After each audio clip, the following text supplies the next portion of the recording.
Tuesday, June 19th to order has been appropriately noticed. Yes, Your Honor, it has. Please stand for the pledge.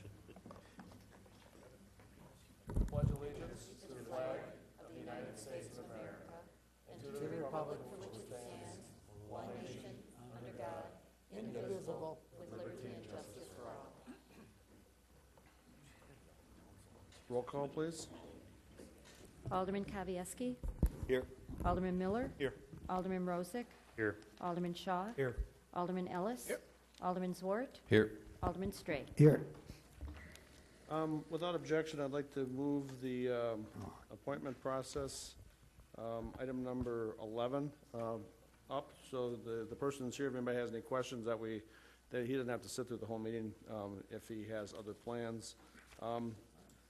The mayoral appointment to the Board of, or not the Board of Review, we're just going to change it to the Zoning Board of Appeals with council confirmation. So I'd like to appoint Jake Nicholson to the Zoning Board of Appeals through April of 2020. Attached are his references, basically his occupation in his application sheet. So I need a motion to approve the appointment. So moved. Second. Any discussion? He is here if you'd like to ask him any questions. Seeing none, we have a motion and a second. Call the roll, please. Alderman Kavieski. Aye. Alderman Miller. Aye. Alderman Rozak. Aye. Alderman Shaw. Aye. Alderman Ellis. Aye. Alderman Zwart. Aye. Alderman Stray. Aye. Okay, we have a zoning board of appeals meeting coming up on Thursday. Are you going to? That's correct. I'll Okay, swear him so in. Diane's going to swear him in right away. If you would step up here. Next time we should make him sit through the whole meeting. So That's what I thought. Right. I was going to suggest Make it that, after we adjourn. make it a long. especially last meeting. Go up and go to get to work right away.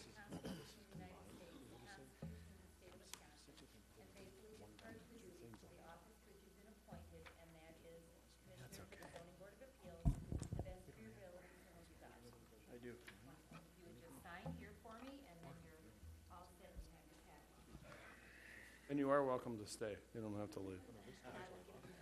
Thanks, Jake. All right. Thank you for stepping up. Yep. Thank you. Thanks.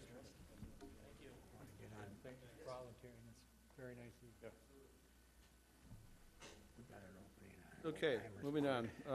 Next item is approval of meeting minutes for May 15th, 2018. Need a motion to approve. So the moved. minutes. Second. Second. Moved and seconded. Any comments, questions? Seeing none, call the roll, please. Alderman Kavieski. Aye. Alderman Miller. Aye. Alderman Rozak. Aye. Alderman Shaw. Aye. Alderman Ellis. Aye. Alderman Zwart. Aye. Alderman Stray. Aye. Okay, comments and suggestions from citizens. Anybody has anything they'd like to say? There's blue cards at the podium. Please fill them out. This is on any subject you want to discuss. First person is Paulette Traver. Please give your address too. 1438 El Dorado Drive by Nature Hill. Good evening. I'm asking you to reconsider allowing dogs in our city parks. Again, I do not dislike dogs. I had dogs, our kids had dogs, our grandchildren have a dog. Right after the last council meeting, the Enterprise posted to Facebook the vote about allowing dogs in parks. Several posts were immediately put up complaining about the rules. The ordinance hadn't, or whatever you call it, hadn't even been implemented, and dog owners were already saying it was too strict. Some of the other comments included people who spoke about their children being extremely afraid of dogs. Also, the huge problem that already exists with people not cleaning up after their dogs was brought up numerous times. Currently, to my knowledge, there isn't enforcement of dog regulations. Too many dogs are running around off-leash with their owners following. As I mentioned last time, anytime I go to Nature Hill, there are dogs running unrestrained. There doesn't seem to be much enforcement for that park. That specifically needs to be addressed no matter what tonight's vote is. In my opinion, and that of my Tuesday morning coffee group, and just FYI, we do try to solve most of the world problems. The responsible owners are not going to police those that are not being responsible. They don't do it now, so there's no reason to think they will do it if dogs are actually permitted in our parks. Last week, Deb and I were in a very upscale area in Saginaw, Michigan. We were having a lovely lunch on an outdoor patio. There were 4 women sitting and 3 tiny docile dogs laying under the table next to us. Along came a couple with a much larger dog. All were on a leash. And before you knew it, we were in the middle of a dog fight. All 6 people had a hard time getting this dog fight under control. Deb and I were quietly enjoying an anniversary meal when chairs started tipping over and dishes were flying. Dogs can be controlled most of the time, but they still have a wild nature no matter how well they are trained. Please reconsider allowing dogs in parks. I implore you instead to build a dog park where the dogs can run, play, and have the freedom that they deserve. The owners can also bond with other dog people, and that way children and families can continue to enjoy the city parks that were built with them in mind. Thank you for reconsidering your vote. Thank you. Dev Traver? You guys are even sitting on opposite sides of the room. Honorable Mayor, members of City Council, I'm Dev Traver, 1438 Eldorado Drive. 2 things, and is it okay if I talk about the railroad crossing you just talked Sure. about in finance? Okay. Why not just get rid of that? You've got 2 crossings either direction within 2 blocks. You eliminate the city's liability, eliminate the railroad's liability. So far, we've been lucky that every time somebody gets hung up, you've got time to call the railroad and get a train stop. But the next time it happens and he's coming around the corner, that train's not going to be able to stop, and we could have a very serious catastrophe right in the middle of this city. So why spend additional money? Just look at eliminating it altogether. I think the railroad would be happy as well, and that's just one less thing we have to worry about. Okay, dogs. I do agree with my wife that I think a dog park is probably a better alternative. But if you are going to go ahead with dogs in parks, first of all, I agree with some of the people that to keep them on the pavement doesn't make sense. It gets very hot in the summertime. That's hard on the feet. And do we really want them doing their business on the cement? I don't think so. So I think we have to look at some of those things and how do we develop rules that are amenable to the dog owners as well as to the public.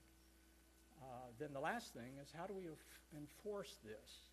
I spoke last time about running a Nature Hill, and I'll bet 1 out of the 2 dogs I see there won't be on a leash. And I don't know if there's been any citations written.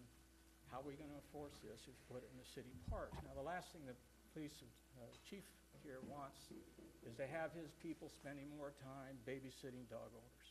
I don't think that's where that enforcement really belongs. If you're going to put them in the park, it probably falls to a park and rec. But you got to give them the authority then to sink some teeth in it. If somebody's not following, then what are you going to do? You're going to write a citation? How are you going to enforce it?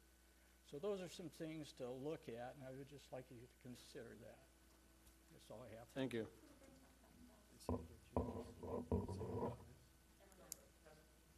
Lynn Stahl?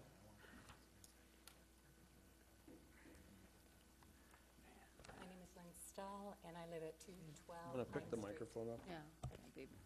How's that? There you go. Good evening, Mayor, Alderman, and staff. Thank you for my comment is regarding item 10A on tonight's agenda, the new business item regarding the Oconomowoc strategic plan. And thank you for making the strategic plan a priority for our city. And I appreciate May's strategic meetings that were listed on our city's website and that residents were allowed to observe. I felt really welcomed, and I'm grateful for that. And as you close in on approving the strategic plan, and I understand that it's designed to guide us and that it'll be a living plan, but I ask you to consider resident feedback, specifically through 2 to 3 focus groups for 3 reasons. And I know that it's extra cost to the city and time and resources, but I feel like the payoff could be possibly very valuable. And the 3 reasons is that I feel it's an excellent opportunity to educate the residents of our city.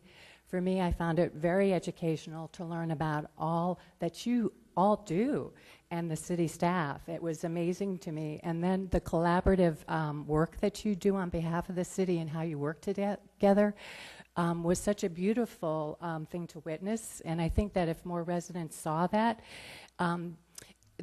they would really value being able to experience that. And then number 2 is that I feel like it's an opportunity to explore and invite opportunities to enhance the current strategy from perspectives outside of city governance. And then the 3rd is the opportunity to cultivate engagement and communication between the leadership of the city, you all, and the residents. Focus groups have an opportunity to inspire engagement and provide opportunity for the residents of our city to carry your vision and mission of the city with you, alongside of you. The focus groups would have obviously specific requirements, and it's not about individual needs, but really the participants would provide insight from a rich and varied perspectives. The participants' task would be to work together as a team to see the goals which you, the leaders of our city, are striving for. For example, the focus group might have 12 individuals representing the 4 districts, but as well as they would reflect different skill sets of demographics. For example, a banker, entrepreneur, a musician, an environmentalist, a teacher, medical professional, a person of color, a homeowner, a person of disability, a teenager, etc. This kaleidoscope of perspectives that the participants would create, I feel is quite exciting. And I feel it could be a great opportunity to provide resources and assets via not only ideas, but also volunteer engagement through committee work and other volunteer opportunities from the city, and would help us to reach collaboratively the city's goals. So thank you. Yep. Beverly Bartel?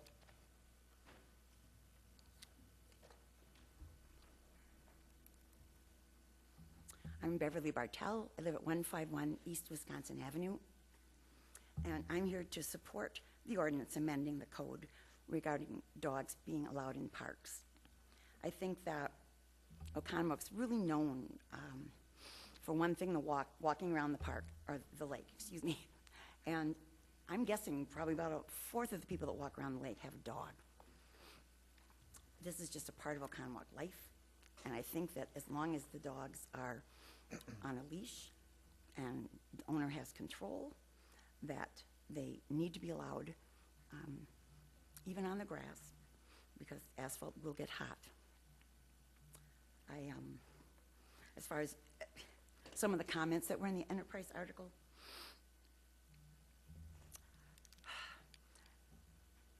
there are other animals and birds and things that are going to, do their thing on the grass. It's just a part of nature. And I think most dog owners are very responsible, and I know there are some dog owners that will look after other dogs for the less responsible. And I urge you to go ahead and change that ordinance. Thank you. Thank you. Diane? We know your stuff here. Good evening. I have a number of things to say, not in any particular order. But since they're talking about dogs, I love dogs. I'm afraid of dogs. I have a dog. I have a therapy dog. I think they don't belong where people are going to sit and watch films. I don't think they belong where the band is going to be. I don't think the asphalt is a big problem. If you're in Florida or Texas, it's a big problem. I would like to see the dogs be allowed to walk on the boardwalk, because it's more dangerous than to walk in the parking lot to get around the boardwalk than it would be to walk through the boardwalk. I think it's probably okay to let them walk through the Fowler Park, since a lot of people just continue on their lake around there. I think it would be a problem having the dogs all over the grass in Fowler Park where you show movies. And I noticed there are murals going up on the walls around town. Some of the murals, there are two that are, one looks wonderful, one looks like it's kind of in the stage of being done, but I was curious to know why. It was painted on a wall that hadn't been refurbished yet.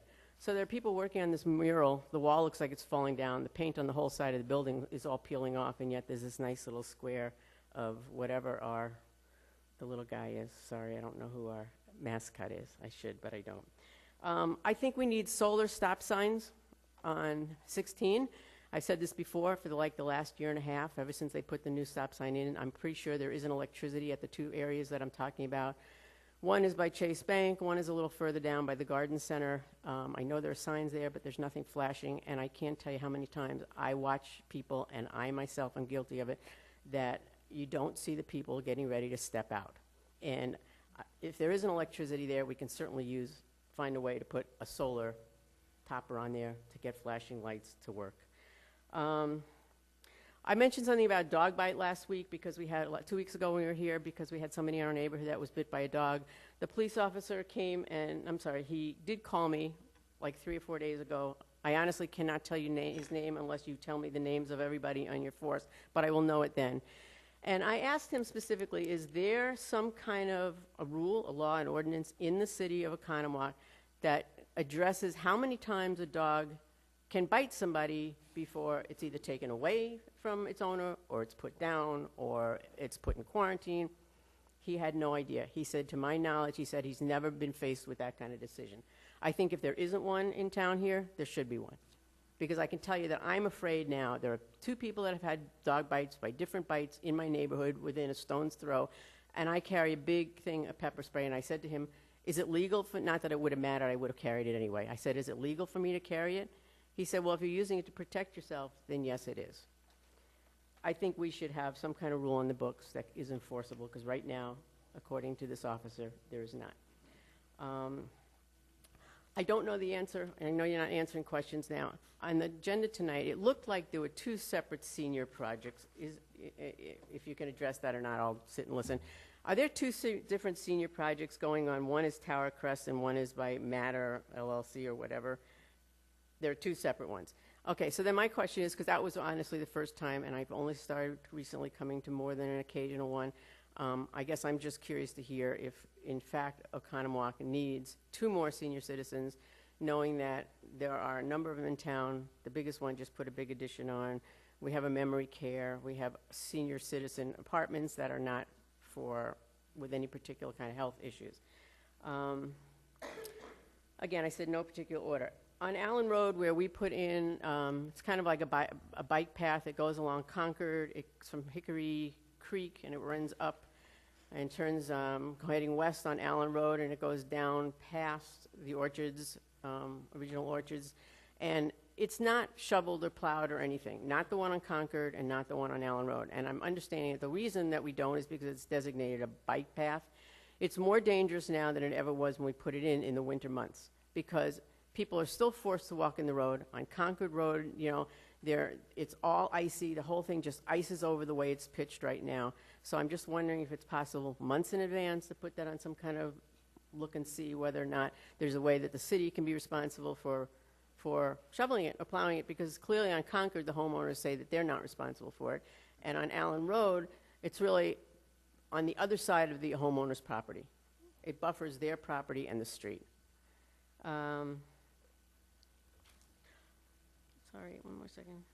Oh, I was wondering if anybody even gave any thought to the parking problem in town when I suggested last week we might try to do a shuttle during the busy seasons, especially in the summertime.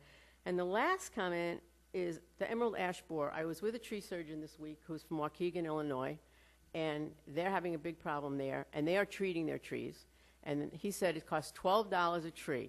I mean, I saw a thing here in the paper that said we're looking to take down 400-something trees. He said it's $12 a tree. They have to do it every 2 years. You'll have to do it for the life of the tree. You'll never put an end to it. So I guess, I don't know what's in the budget. I don't know if we're still going through with, taking down all these trees, or if somebody is indeed looking at whether or not it's possible to save some of these trees. Thank you very much. Thank you. Are there any other comments? Seeing none, we'll move on with the rest of the agenda. Next item is the consent agenda. We have several things, licenses, we have an electrical utility easement, we have 3 electrical utility easements, and we have the treasurer's report. We need a motion to approve the consent agenda. Second. Any questions, comments? Seeing none, call the roll, please. Alderman Kavieski, Aye. Alderman Miller, Aye. Alderman Rozak, Aye. Alderman Shaw, Aye. Alderman Ellis, Aye. Alderman Zwart, Aye. Alderman Stray. Aye. Okay, moving on to committee reports, protection and welfare. First item is consider acting on resolution granting renewal of the 2018-2019 alcohol beverage license to Sobeys LLC. And a motion to approve the resolution. So moved. Second. Want to give a Yes. report on that? Thank you, Mayor. Yes, previously on June 5th, we had Sobeys on a resolution to not renew due to not complete compliance with city licensing codes. That issue has been now taken care of, and the licensee is in complete compliance with all of our licensing codes. Therefore, we recommend renewing. Comments, questions? Seeing none, we have a motion and second on the floor. Call the roll. Alderman Kavieski, Aye. Alderman Miller, Aye. Alderman Rozak, I was looking at something and I'm sorry. Sobeys. Oh, they are good. Okay, yes, aye, I'm sorry. Alderman Shaw, Aye. Alderman Ellis, Nay. nay, Alderman Zwart, Aye. Alderman Stray. Aye. Okay, and moving on, hearing on intent not to renew 2018-2019 alcohol beverage license after the, wait a minute, what do we got here? Yeah, I Here, know, the but, but you have it, the way you have it written after the hearing, the common council. I'm sorry, just on the agenda. Okay, first, first is there's a hearing on intent not to renew the 2018-2019 beverage license. The second part is consider and act on a resolution to renew or not to renew the alcohol beverage license for Orco LLC. So the hearing comes first? Hearing first. Okay, I'll turn this over to Stan, I guess, then, or? Okay, well, under Chapter 125, when there's an application to renew, if there is some reason as to why you may consider not to renew, which you determined last meeting that you were going to set this up for a hearing, give the notice to the applicant of the potential that you may not renew. They have a right to appear, they have a right to be heard, and they must give you evidence as to why they should be entitled to renewal. You have an ordinance, obviously, that is in existence here in many municipalities that says that if there are violations of certain code requirements of a licensed establishment, that that is a reason not to renew. There's also code provision that relates to the fact that a licensed establishment must, or a reason not to renew or to revoke a license would be if the licensed establishment was not open for a period of 90 days or longer. And so I believe that was the underpinnings of your reason why to bring this forward tonight, to hold this hearing, and so we will hold the hearing. And then the applicant can present evidence, call witnesses, after the city goes first. So I believe that the clerk will be the witness for the city, and she will present evidence as to why you may consider not renewing, and then the applicant will be, you can ask questions of her, the applicant can ask questions of her, then the applicant can present whatever evidence that the applicant cares to present to you. We can ask questions, probably through me, of the applicant, and then, of course, the alderman can ask questions, and then you will have probably me summarize what the city's position is, and then you'll have the applicant state their position, and then you'll make a decision on the basis of that, which is the next agenda item here. So, Diane, could you please present whatever information you want to bring to the attention of the Common Council as it relates to the city's position, or at least information for their consideration as to why they may consider not reissuing or not renewing this license? Yes, thank you, Stan. The city sent a notice of intent not to renew, a summons and a complaint to Orco Inc., the licensee for the Olympia Hotel and Conference Center. The reasons for potential non-renewal are violation of our codes, one being 1204 paren 4 paren D, inspection of premises, and the other 1204 paren 5 paren L, cessation of business. The business has been closed for a period of more than 90 days. However, I know that that does come into play. That's part of our code, cause for revocation. But I do know, because we had met here at the city with the representative for the owners of Olympia, that the owner is pursuing opportunities with regards to that building and business. And so I don't have a date when it potentially would open, but there are, again, those opportunities are being pursued, they're being active, so hopefully that is down the road in the near future. As far as the other code, inspection of premises, our fire department had inspected the premises and did not approve their inspection due to some code violations. The owner of the building is actively and continually repairing those violations. So some of the violations need more lead time in order to fix them and are more costly. So they are getting done everything they can get done. I did not get an updated report from the fire inspector today, so I do not know if he was able to get into the building to see how many were still open from his initial inspection. However, I do know that they have made great strides in correcting these violations, and they will continue to do so as time moves on. They just may not be finalized by the deadline of the license expiration of June 30th. With that, I would like to add just some information about the license. The license is an exception license, which means that Olympia qualified for a license that is above or over our quota. So it is not part of our quota license. It is one that can be issued because they qualified with certain statutory criteria. In this case, it was a hotel with 50 or more sleeping rooms and a banquet facility room that could hold 400 or more. So if council were to choose not to renew the license, that license does not come back to the city. It simply goes away. So it does not affect our quota. In the future, if Olympia wanted to, or when they want to reopen, they would need to apply for an alcohol license, and they would not be able to get that exception license back because the city has available licenses. So we would have to take one of the licenses that we have available, you know, that we hope to attract business with, and we would have to issue it to Olympia. So that would give us one less. So it's just something else to think about as far as that license itself goes. Okay, I think that's probably everything.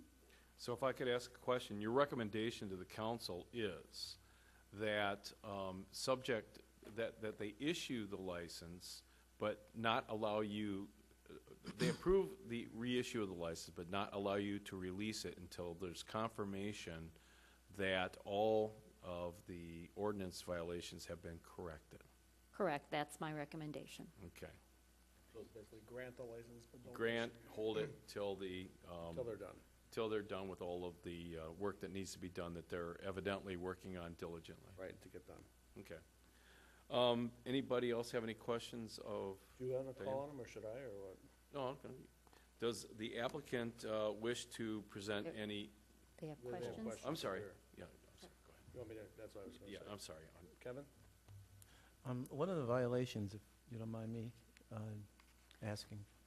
Some of them are as simple as a light bulb. I mean, there's a variety of them. So There weren't, I mean, the major ones, were there any major, or is it, like you said, like the a light most bulb? costly one would be a mullion that needs to be replaced on a door.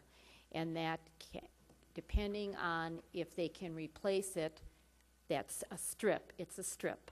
If that can be replaced or not, these are older doors, parts are hard to get, or if the entire door has to be replaced, and that could be a very costly repair if the entire door has to be replaced. And if it's during the remodeling process, they'd replace them anyways. Anything else? Mike? My question is, do you have like a time limit on this, or is it just an open-ended The ticket? whole next year. Okay, It's granted, but they're the only ones that can use it. right, So it right. doesn't affect And you don't want us to at take it all. away, because it doesn't affect make us sense. at all. Right. So right. it helps them in the process of marketing So their, we could be doing the same thing next June. hopefully Yeah. not, but yeah. Right. Okay. Lou? So we can't grant the renewal with a stipulation that within 90 days, it's got to be either granting or non-granting of, You could put a 90-day time period on the work having to be done if you want to do that, but as your clerk has pointed out, if they forfeit that license, it's gone Yeah. forever. I don't see any reason to do that. I give them the time to do what they need to do. The fire department, if I could add, did tell me that they understand some, at least one of those repairs can take quite a bit of time, and they are very acceptable to allowing the applicant the time they need to get these done. Any other questions? Okay.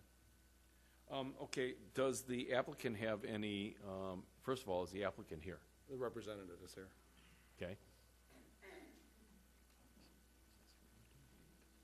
Please state your name and tell us. what Devin your- Peel, First Weber Group Commercial. I'm actually the applicant's business broker, Okay. handling the sale of the property and business. I'm a little confused. Are you supposed to be asking me questions now, or do I just have? No, any follow-up? do you go Okay. along with this program that has been introduced here, the recommendation of the clerk that? I think the clerk did a great job of explaining this unique situation. We are the only business in this city that holds this license. To lose it is to essentially do what the 90-day rule is designed to protect in the other licenses. When we lose this license, if you take this license away from this unique business that the state saw fit to create an exception for, then when we do reopen, and we will reopen, you'll essentially be taking a real liquor license away from a future applicant. I would touch lightly on what the city clerk had mentioned a little bit about, just for public record, as to condition of the property. Our property is in great condition. I don't want that perception to be out there.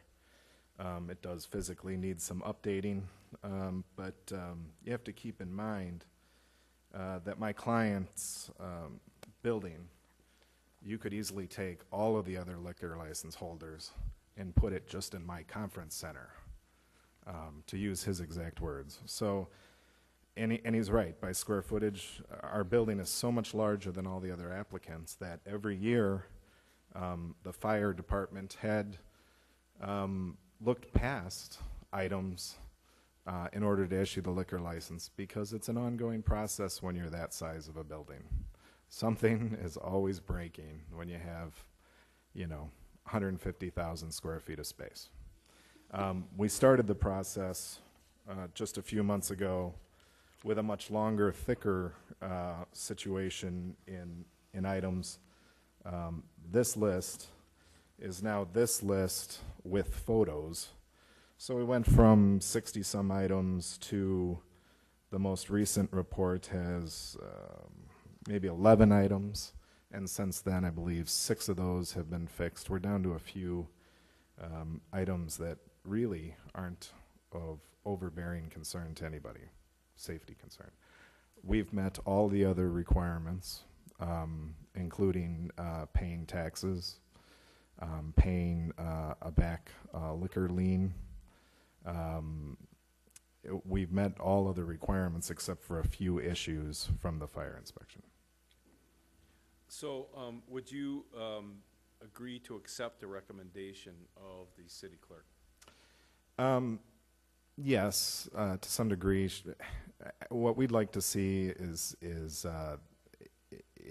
if you'll issue the license and protect that for everybody, we'll of course meet the requirements of the fire department before reopening. Yeah, and- Now the requirements on the fire department, that scale, some of these items can be worked through without necessarily replacing. You can repair certain things. But we're also in a situation where, honestly, we're working out a deal where making some of those minor repairs now isn't cost effective versus an entire remodel that we're probably looking at in a deal. We're working on a situation now where a prospective buyer may actually put more money in remodeling the property than in the purchase price. And we just don't want to be counterproductive on that money. Not to mention, if we do come back, we would be applying for, if we lose this license and come back, we would be applying for a $10,000 license, which is money too. Well, isn't it fair to say that you're not going to have any use of this liquor license until you have an occupant with an occupancy license? Well, I don't think that our occupancy is necessarily in question. This is a requirement under the liquor license code. But yes, we'll meet that the fire inspector's requirements prior to reopening and before Debbie would give us the physical copy of the license. Alderman Rozek will say, when you hear what you wanted to hear, you shut up. So I'm shutting up. Yeah. I'm the first to want to protect these liquor licenses. I specialize in selling bars and restaurants. We've seen way too many of them tied up by people who aren't operating a business. That's just not the case here. It's a unique property that requires and has already been granted a unique license. Okay. Does anybody have any questions for the applicant? Okay, seeing none, you can take your seat. Close the hearing? Yes, we'll close the hearing. We'll close the hearing. We'll move on to the resolution. So the resolution is consider acting a resolution to renew or not renew the 2018-2019 alcohol beverage license for Oracle LLC. We need a motion to act on the resolution, and I'll let Charlie do it here. I'll move to adopt the resolution granting renewal of the 2018-2019 alcohol beverage license for Oracle Incorporated and directing the clerk not to issue the license until the licensee is in compliance with municipal codes. Okay, we need a second for that. Moved and seconded. Stan, that was Yes, appropriate what he said? that's fine. Exactly what he said was good, okay. Yes. Any comments? Lou? So, once code is met, he can stay inactive for a year. No, No, it's not true. that's why I want clarification. If you issue the license, say he's got it done next week, and they don't utilize it for a period of 90 days, then you could bring, a hearing to revoke the license on the basis of its non-use. That's In what we other words, changed years ago. you're encouraging them then to wait until they have a deal done before they do any of the repairs, basically is what he's saying. What he's, I think basically what Stan said is we'll issue the license, or we'll grant the license. We won't issue it until the repairs are made and you pass inspection, but you're not gonna make the repairs until your deal is complete. Basically. Okay, but, exactly. So if they move forward and get all their things done and we issue the license, they'll be open within 90 days, is what he's saying. Or if not, you're probably not going to do anything anyway. Yeah, why we're not gonna, no. It never comes back. Cost them 10 grand. Yeah, no, okay. Okay. I understand. I'll echo Stan's earlier comment to, once you get hear what you wanna hear, you stop stop, talking. okay. So, we have a motion and a second on the floor. Any other comments? Seeing none, call the roll, please. Alderman Kavieski. Nay. Alderman Miller. Aye. Alderman Rozak. Aye. Alderman Shaw. Aye. Alderman Ellis. Aye. Alderman Zwart. Aye. Alderman Stray. Aye. Passed. Moving on, Public Services. First item, consider act on a resolution adopting change order 2 for the 2018 Street Improvement Program. We need a motion to approve the resolution. So moved. Second. Thank you, Mayor. Item before you tonight is a change order for our 2018 street projects. We have 3 items in the change order. The first item has to deal with Old Schoolhouse Road. We had put together specifications last fall, and at that time we felt that we could do some binder repair. And looking at the condition of the street now this year, we feel that it wouldn't be wise to pave over the existing binder, so we'd ask for a cost to remove the binder and replace that and then provide a new surface. So the additional cost to that project is $57,615. Other item of discussion is the Worthington Street Railroad Crossing. Back in March, we had some issues there, and at that time, we put up signage to direct all semi-truck traffic to detour around that crossing because we had had some trucks getting held up. And one of the issues we have is on the southbound side is that the street dips down, and so then the trailers drop quicker and are getting caught on the rails. One of the things in looking at repairs there, that the lumber yard has agreed to close off the driveway that's closest to the track, which will allow us to change the slope coming down off of the track to eliminate that issue. The last item has to do with the small parking lot across the street. This parking lot, we've held off doing maintenance on it, not knowing if it was going to become part of development, but it's reached the point that it won't make it through the winter properly. It's alligator to that point, so we'll look for when the construction gets done, but would like to pave that this year. We're doing what I feel is a temporary fix. We're not going to replace any of the curb or do any other work in the parking lot. Just remove and replace the surface, and that's at $23,000. So we're asking approval on those 3 items. I have a question, Mark. Have we ever considered closing that crossing, like we did with Lapham? You know, the thing with Lapham was a very, had a real safety issue because when you came up over the tracks, it was such a sharp decline down that we were seeing a lot of rear end accidents. There was very little stacking between Wisconsin Avenue, East Wisconsin Avenue, and where the tracks were, so you could only get a couple cars there. So that was a real issue, and then it was also a concern once that intersection became signalized. So that was a very much of a safety concern where this crossing is operated properly. Like I said, you know, lately we've seen where the road has dipped down on that southbound approach, but you know, myself and I'm sure the chief would echo that with a city that's bisected by train tracks the way we are, the more crossings we can have, the better off we are as far as being able to move traffic. You've got D&H Industries, which gets quite a bit of trucking. We have our wastewater treatment plant at the end of Worthington that hauls out a lot of sludge every year. We have our utilities down at the end of the street with their larger trucks that use Worthington Street as one of the main ingress egress points, you know, for access to their buildings. So you'd be putting all that traffic back out into other residential areas. So short answer is we'd prefer to keep that one open, only because it does pay to have multiple crossings in a city that's bisected the way we are. Do you see that in the future as being on a truck route? I mean, Yes. if we're looking at If we did establishing a truck designated- route, that would be that one road of would them. still be on there, okay. Yeah. Okay, any questions? Go ahead, Matt. Yeah, Old Schoolhouse Road is now going to be finished?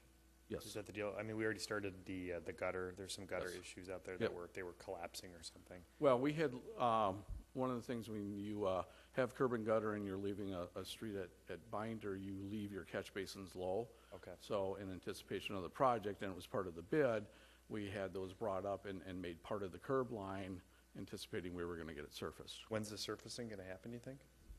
They're ready to start on that project. They can get in and start working on it.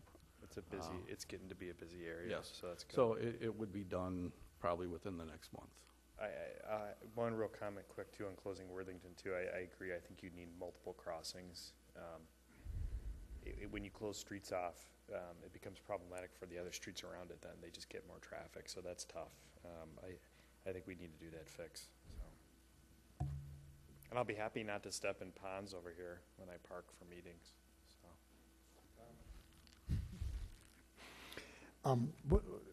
When you were talking about the truck route, now, you want to keep it open for a truck route? Did they just say that? One of the things in the strategic plan was looking at it. Comprehensive plan, Pardon? the comprehensive plan, right? Well, looking at potential truck routes through the city. Yeah. And I feel that, yes, that would be one of them because of D&H Industries at the end of the street, which has a lot of trucking in and out of there. We also see trucks that are, coming or going from other areas that will use the Worthington Street. But I don't think we want to go, you're going through a residential area, and then you're going to hit the Wisconsin Avenue, and we're trying to defer trucks away from Wisconsin Avenue and use the bypass. I think Second Street, like I told you before, I would, keep those signs up for the no trucks going in that way, and then you got Second Street to do them, and you've got, you go back in the industrial park, you use that part.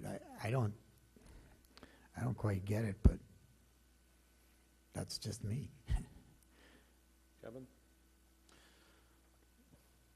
I see an issue and a concern here with the Worthington.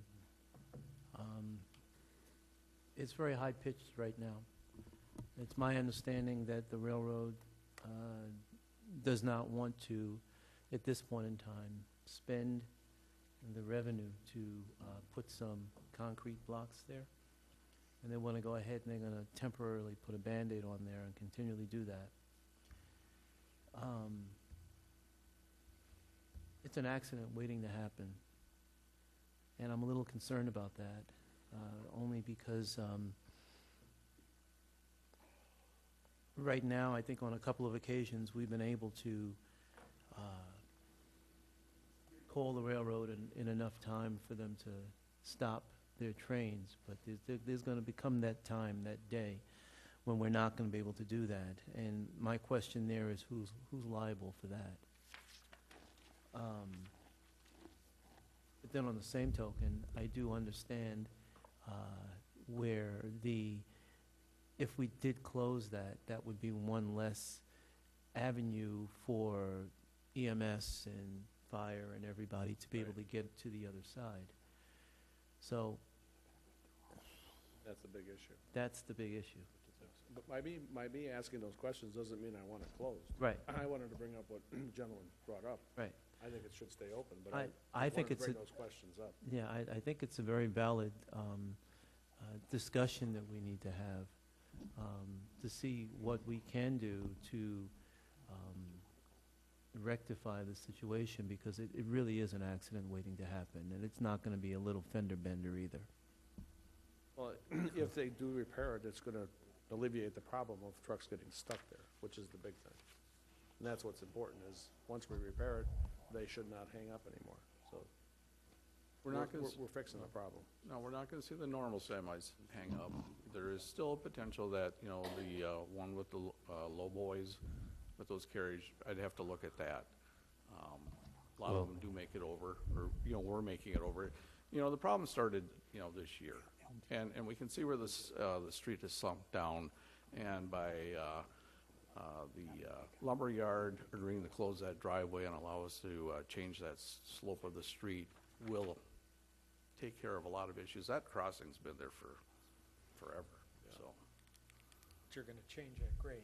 yes. Yeah, that was my point, is we are going to change the grade to make it better, but we're not going to probably do it like we'd like to do it. You said some trucks are still going to get hung up on. I would Is there any still- way we can do it so that we don't have to worry about that? Not with the existing driveway, especially, it's actually the north side that prevents that. But we're not doing anything to the north There's driveways side. on the north side that are right there next to the track. Well, if it's going to be a truck route, we shouldn't have that problem, so maybe we should make this fix to avoid any major catastrophe now, but we should keep our eye on doing it properly. Well, when we get to work with the railroad of putting in the concrete and getting it done right. Right. So, Be all dead by then.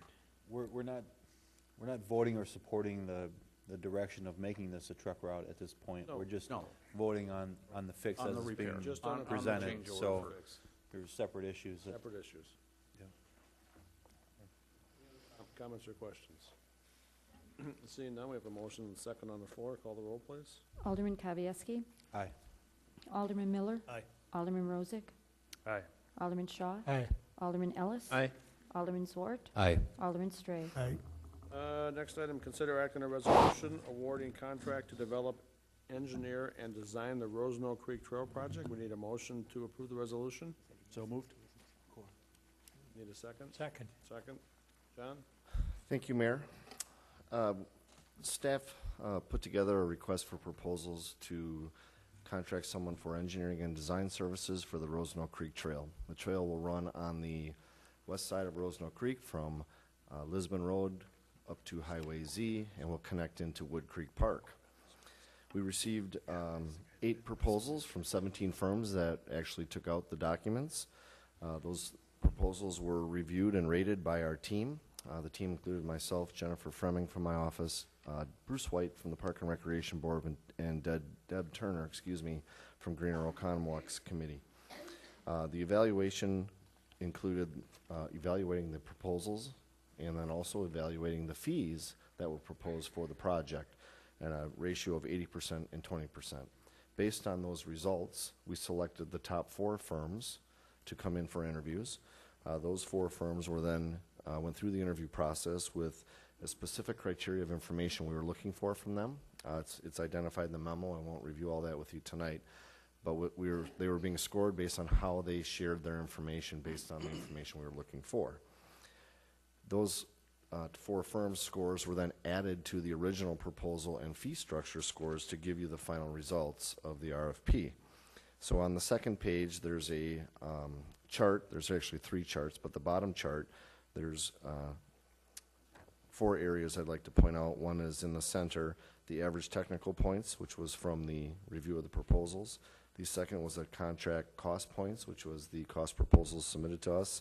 And the third was the interview points, and then the next column to the right is the total points, giving a final recommendation through this process for Ruckert and Milky. The budget for this project for design and engineering was $75,000. They came in at $37,426. Thank you. Open up for discussion. Matt? So there's a big difference between the two scores in here, 2 proposed costs. I mean, we're doing bike paths and walking nature paths, right, John?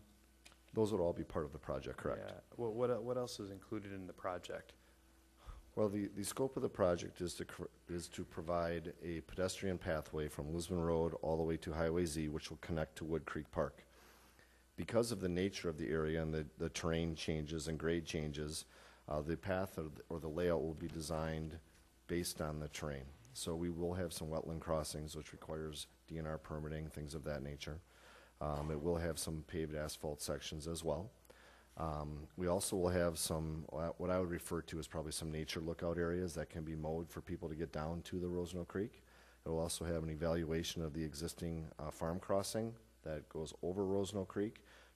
It's basically an older culvert to determine if that is still a viable culvert for people to cross in a walking manner, not for vehicles, or do any changes need to occur there. It could be as drastic as an actual bridge, which can be very expensive, to something very simple of adjusting or correcting the culvert with some pedestrian railings for safety purposes. And then ultimately the trail at the north end will connect to Wood Creek Park. And then that park area, which is additional, don't hold me to the number here, but I think it's an additional 5.5 acres that we acquired, will stay more natural based to maintain the buffer from the residents in the recent subdivisions that have been built. So that's a general overview of the scope of the project. What did we budget for this, the engineering or professional services part for this? Are we $75,000. So it came in significantly lower. Okay. I mean, and here's my concern. So we've got SEH and R&M. One is in first place, one's in third place. I know we factored in the costs. Yes. I personally would like us to see us go with the lower cost here. We've worked with SEH before. It's a difference of almost $8,000. So, and I've got to ask you a question about the interview scores because I'm very curious about those. But let me ask Stan something first. Just because it went through the QBS process on a service contract like this, do we have to go with how the points worked out? This is not a public bidding under Wisconsin public bidding law. It's a service contract. I don't believe we have anything in our ordinances that mandate that the lowest or the highest point getter on this internal process automatically gets it. So I believe it's a guideline, so the answer is no. I mean, for what we're doing, I think we could go and save the city some money, about $8,000 here, go with another group we've done work for. But that raises my other question, which is the average interview points. And I wasn't in the interview, so I don't know.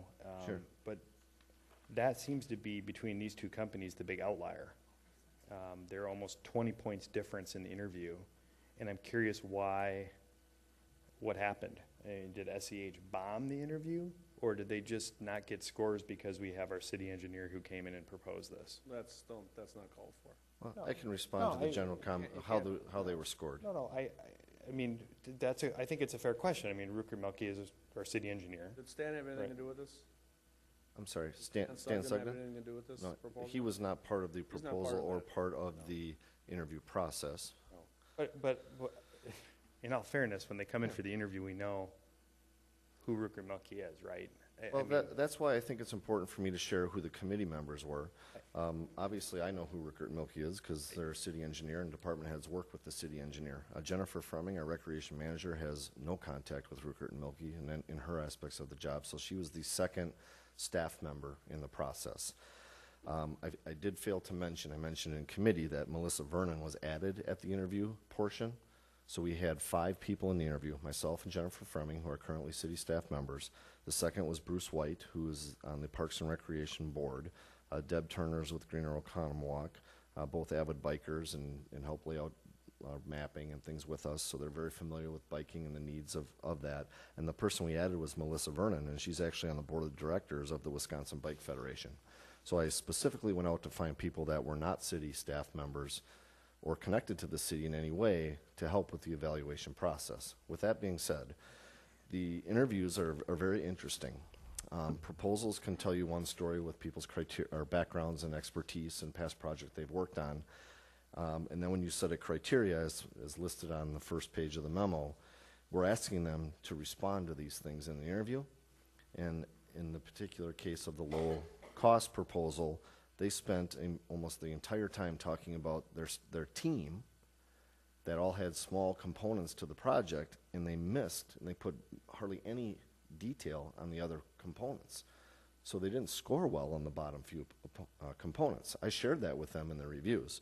So a simple example is when we asked them to describe their signature project that they submitted, and what were the largest challenges of this project, how did you resolve those challenges, and what components of the projects were most effective, their response was about a minute response. There was no guts, no detail to it to help us understand challenges that they've worked through. And I could share that with the other portions of this. So in that particular case, that is why SCH scored lower from our committee. Well, and I'm not trying to say that R&M necessarily got higher interview scores just because they also serve as our city engineer. But certainly that's an interesting, to me it looked like a big outlier when all the rest of the scores were very close. And I appreciate your explanation, John. I would encourage the city council, and I'll wait for other comments, I think we should go with this is a bike path. I mean, there's certainly some things I'm sure they'll have to engineer through, but SEH is not incompetent, and if we can save the taxpayers $8,000, we should. I mean, it's a bike path, it's trails, you know, it's maybe a little bridge over some little creek. I don't see any reason why we go with the higher bid here. Sarah, you wanted to make a comment? Yeah, I just wanted to talk about the process, this hybrid method of the QBS process that we've been using consistently now to review projects. That's something that we've talked with the council about because we want to both evaluate the quality of the firms but also have that cost component as a factor because we need that balance. And this is the process that we've been using that the council has been comfortable with, and of course it's an involved process with an evaluation committee looking at the proposals. We score the costs and then we do the interview. If the council prefers just to go low cost, then we should abandon that process because you're taking staff resources and time to go through a extended evaluation process. So I just want to to point that out, that if we want to evaluate projects on a different basis, then I would like to have that discussion for future direction from the council, because staff needs direction on what the council prefers to do going forward, so we have that, so we're providing you what you want when you're evaluating projects. Lou? Matt, I completely see where you're looking at the interview points and how that could potentially be arbitrary and how it's evaluated. But the two that really kind of stand out to me are methodology and the technical points. With them scoring as low as they did in those two areas, I think that identifies to me what we're getting. So if you have a firm that is not necessarily, again, it's a bike path.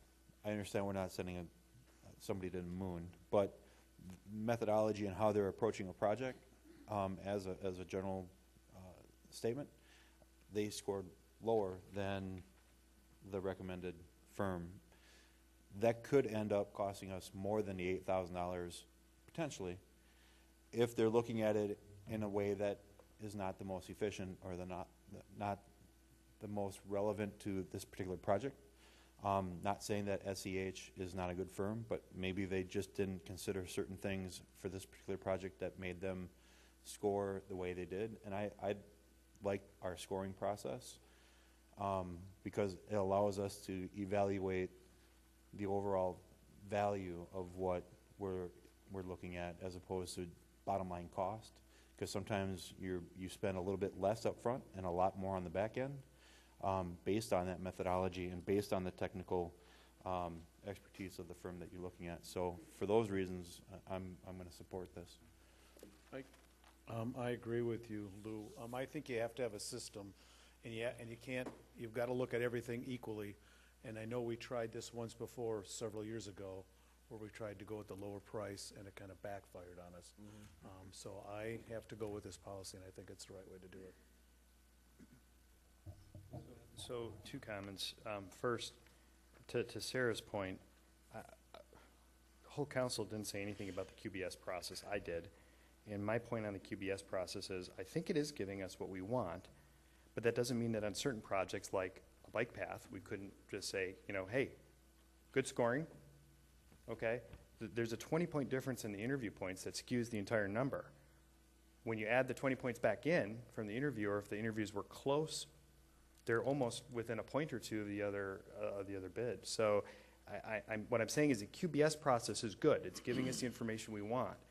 But on a project like this, isn't a road, $1 million road, and we're going to go cheap on the road, or a massive bridge across a river. We're talking about a bike path, and I think we should do what seems smart. I'm not critiquing the entire QBS process. What I'm saying is, when there's outliers, we should note those outliers and try to figure out why that's the case. And to suggest that, I'm not suggesting something else isn't going on. I'm not saying that, and I'm not saying the entire process is flawed. But in a project like this, I think we can say, hey, look, these guys are cheaper.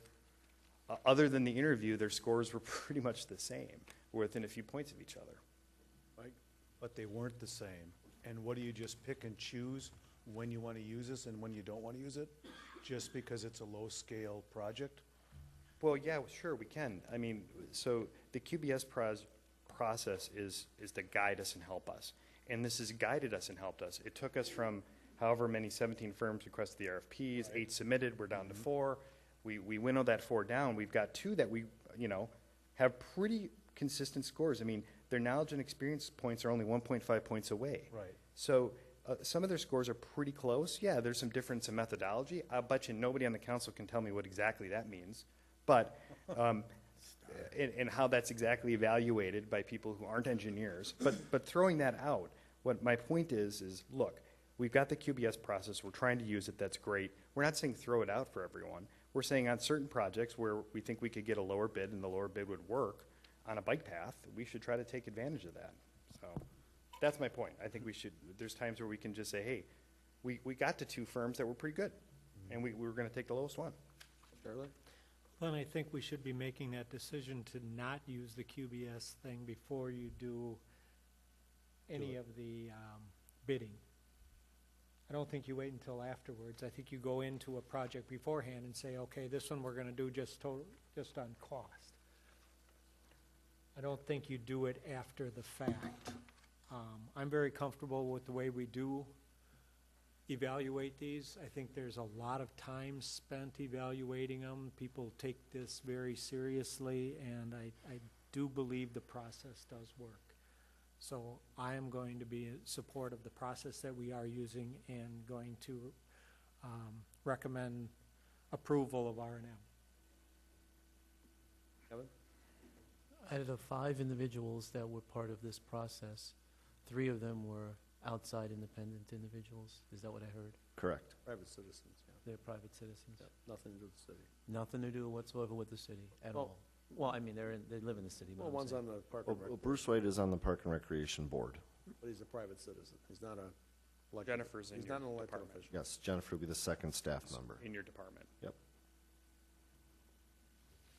Yep, but still, he's, to me, he's Park and Rec, so it's 3 against 2.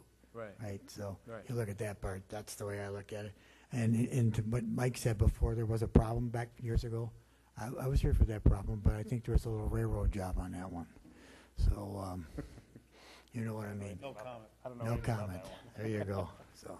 Any more comments? Good. I wasn't here when all that went down, okay? So I just got to kind of come up to speed here. What is it, REM? R&M. Yeah, R&M. I don't have my glasses, so. Hold it for me. We've done business with them before? Currently, Rupert Milky is the city engineer, so they do work for us annually. Okay. I have not hired them specifically for any trail projects because we haven't had any before, so I haven't worked with any of these firms on trail projects. You know, personally, and I'm just speaking on or off the record, I don't care. I believe that if we do have employees that work for the city, that it's almost an unfair advantage to other individuals that may want to go ahead and bid or try to get a job. Whereas I'm very comfortable with the way this was scored. With this new information here,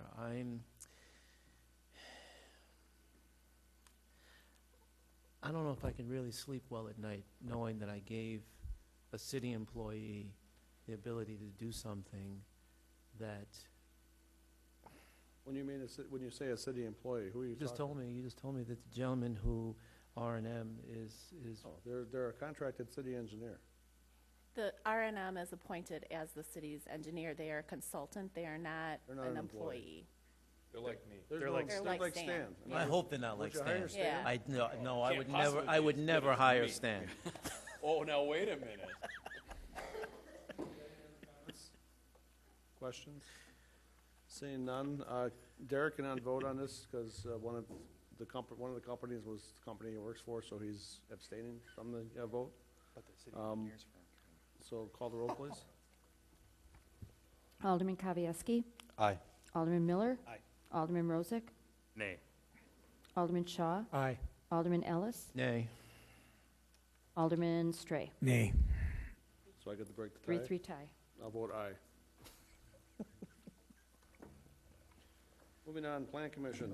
Oh, you want to get, is it back? Okay. Plan Commission, first item, consider act on certified survey map dividing land located at North 55 West 36909 Lisbon Road. Need a motion to approve the certified survey map. I'll make a motion to approve the certified survey map. Second. Jason? And council, this is a one-lot certified survey map located on Lisbon Road. It creates a 19.5-acre parcel carved out of the remnant piece, the parent parcel of about 120 acres. This is more of a housekeeping item. This land was recently annexed into the city. We amended the land use plan for this particular area. We also then created zoning for this area. So this is just in line with what we're asking for. We know that the parcels before were, when it was rezoned, was about over 20 acres in size. That is because there's a dedication of roadway along Lisbon Road of over a half an acre of land. There was some conversation about that during the Plan Commission meeting. One of the dedication, or the road right away on the north side of the road, there was a 30, and I was wondering if that was a typo. I've done some research with the applicant since the meeting, and they've confirmed that that subdivision only had a 30-foot right-of-way in front of that subdivision. So that is accurate. So the document that you have in your packet and that you're reviewing this evening is 100% accurate, ready for recording.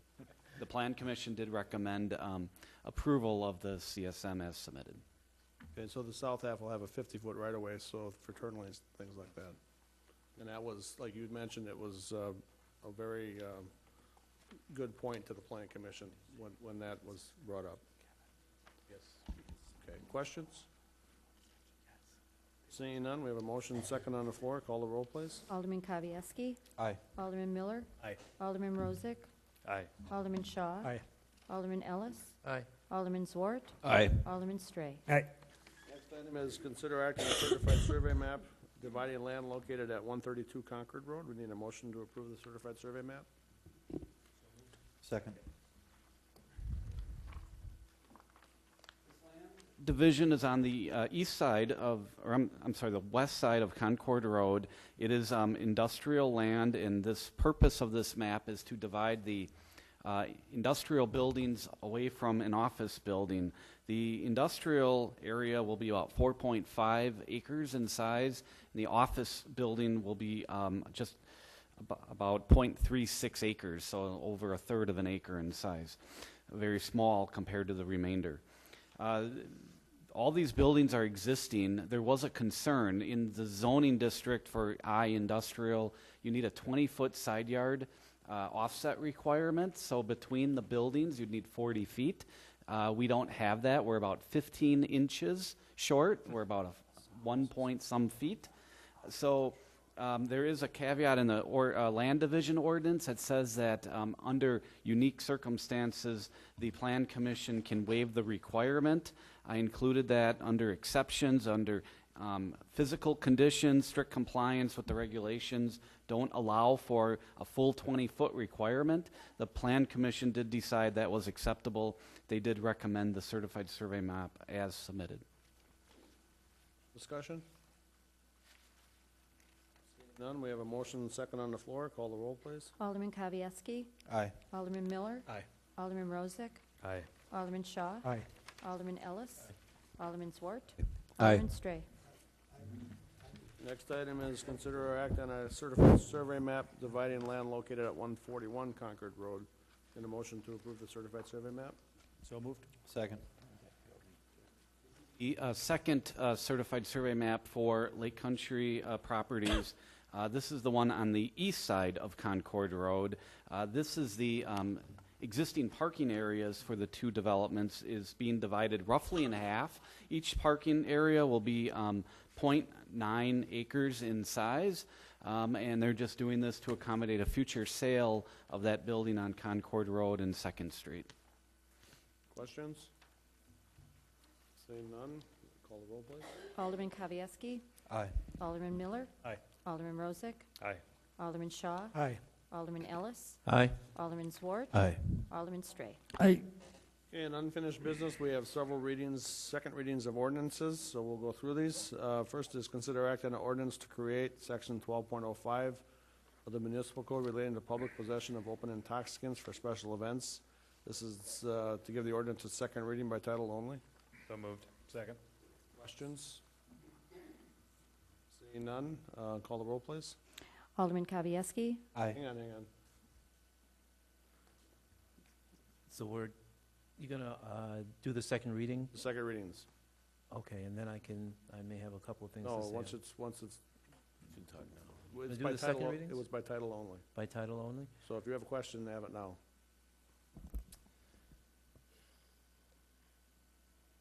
All right, good, go ahead. Okay. Alderman Miller? Aye. Alderman Rozak? Aye.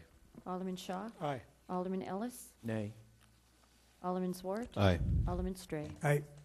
Next item is consider act on ordinance amending section 21.03 of the municipal code regarding public entertainment restricted. This is for its second reading by title only. Second. So moved. So moved.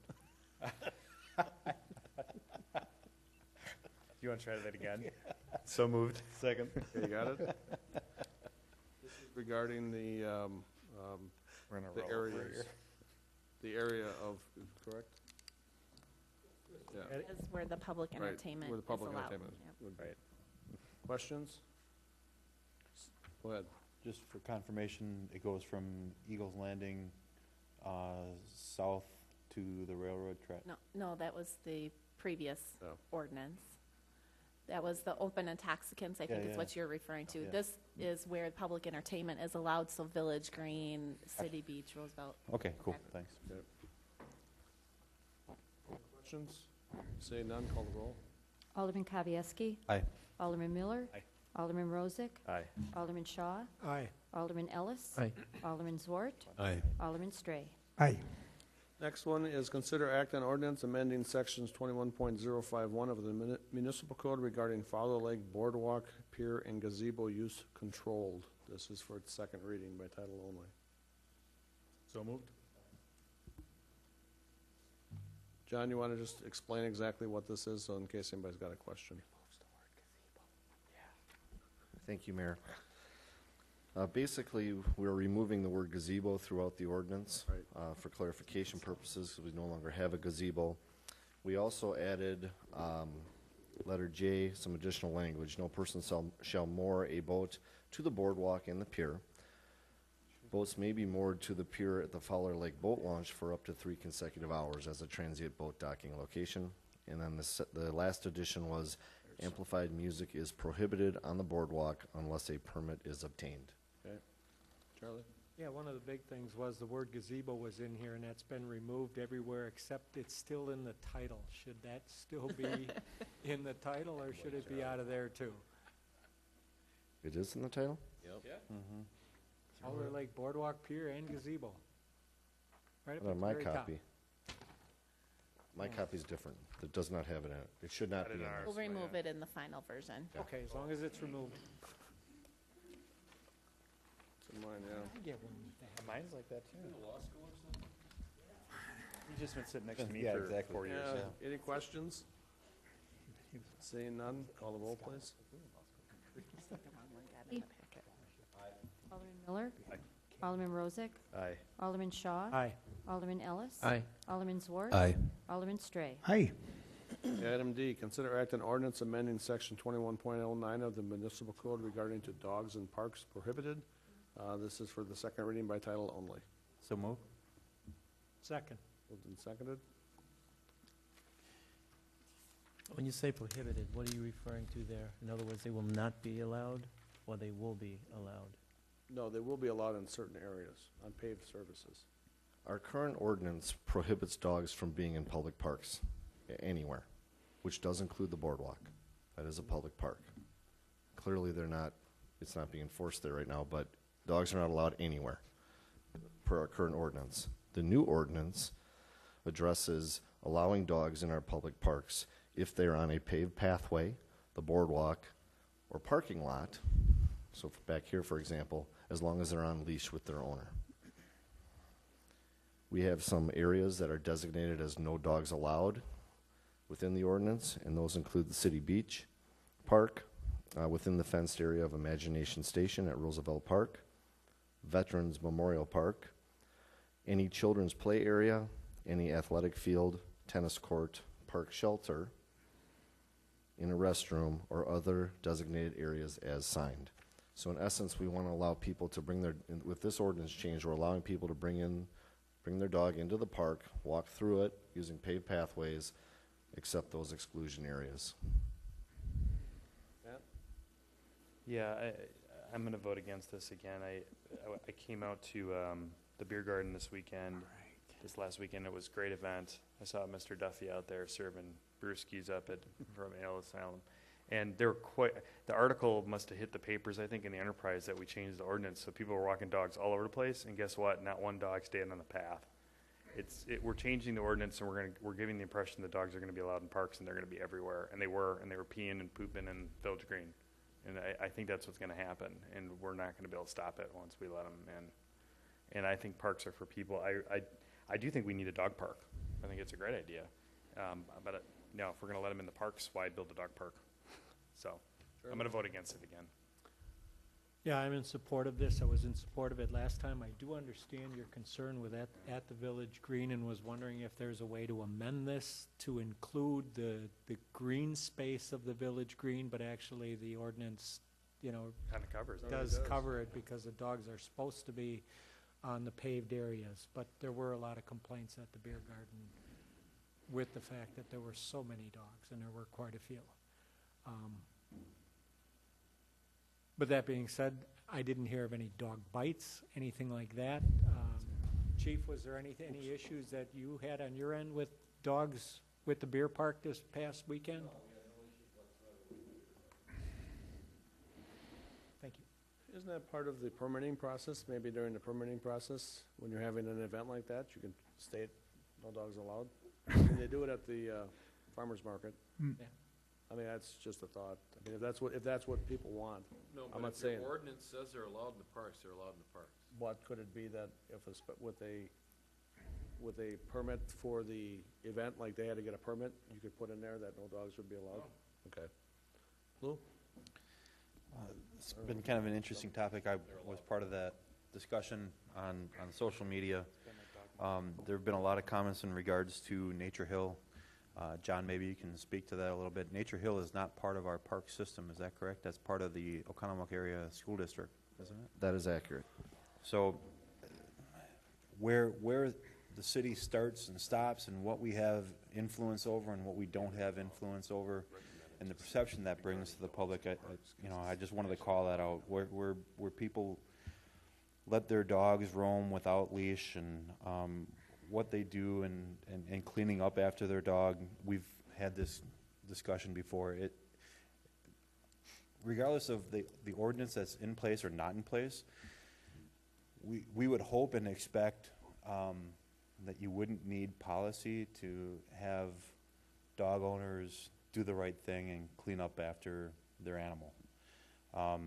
The enforcement of that policy and allowing those dogs to be on paved path. There have been comments about the temperature associated with that paved path.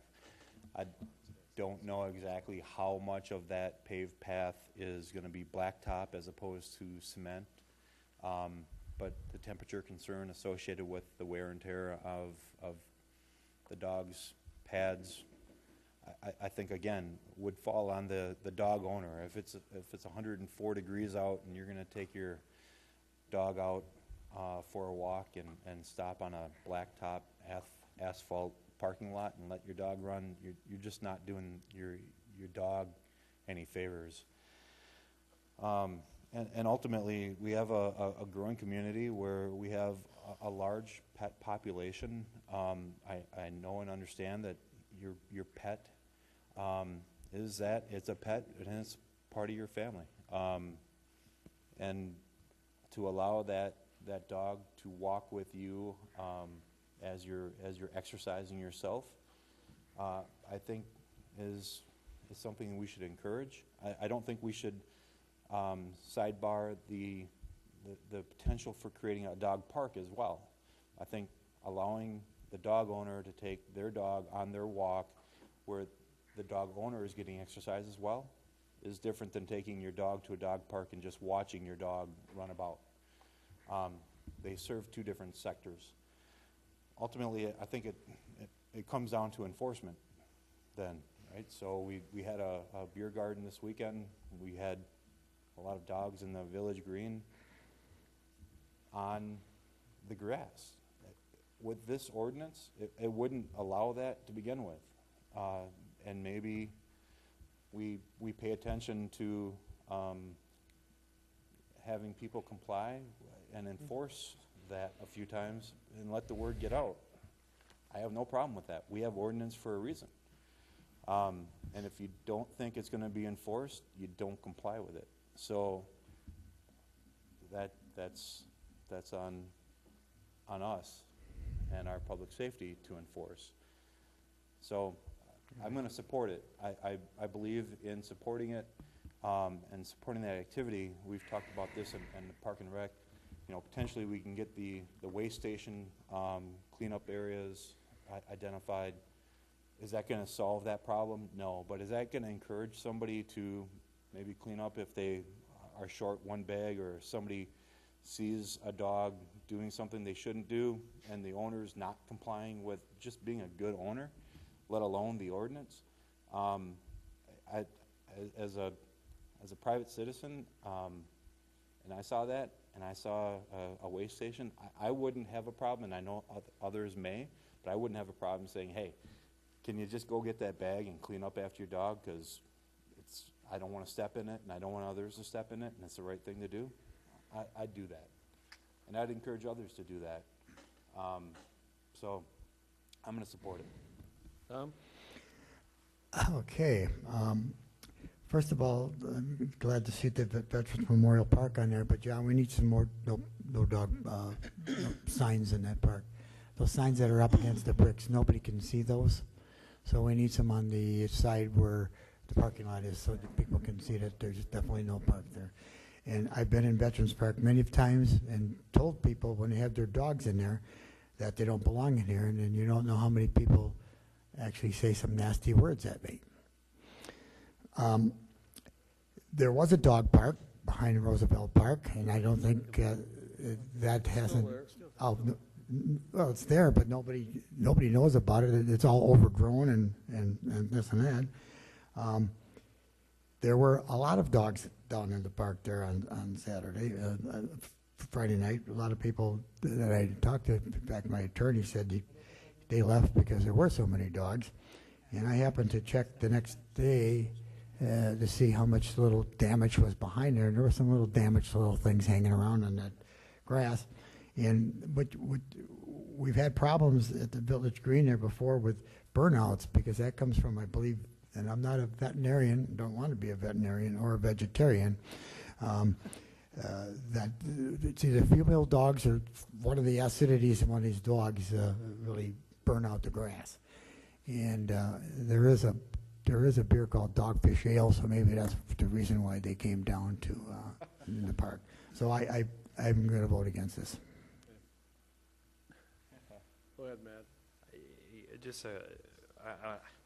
I don't know, is this like, are we in the Chinese zodiac year of the dog or something? Because it seems like we've had a lot of discussions about dogs lately. But so once we remove the signs in all the parks that don't allow dogs, there's going to be it's going to be impossible to enforce, staying on the paths. It's already proved it's impossible to enforce the rules we already have. Once the signs come down in all the parks that say no dogs allowed, no one's going to keep the dogs in the path. Roosevelt Park will become a dog park. Fowler will become a dog park. And it's the reality of it, because we're not enforcing what we already have, and that's unfortunate. I think that's kind of the main crux. Those signs come down, no one's going to know. I don't think we're going to put new signs up that say only keep them on the paths. Maybe that's what we're going to do. I mean, that'd be great. I mean, is that we should. If that's what we're going to do, maybe that helps. That would be the intent. I mean, with a little sign that shows a dog walking a path, following the path perfectly. On a leash? On a leash? Yes. If that's what if we put those signs up, I think that'll help. Well, that will help. Leash dogs allowed on paths, yeah. Yeah, but, I mean, I think that's going to be key to that enforcement mechanism, though. Like, if we just take the signs down and try to assume people are going to know the law, it's not going to happen, so. Okay. Well, you know I'm a dog lover.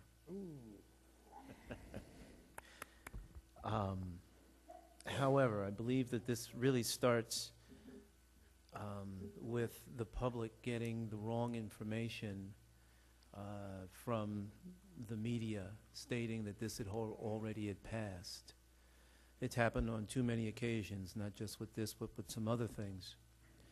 And being that people do read the newspapers, I believe that there should be something, if it does pass, stating exactly what this new law is about, instead of just having a big title saying, it passed.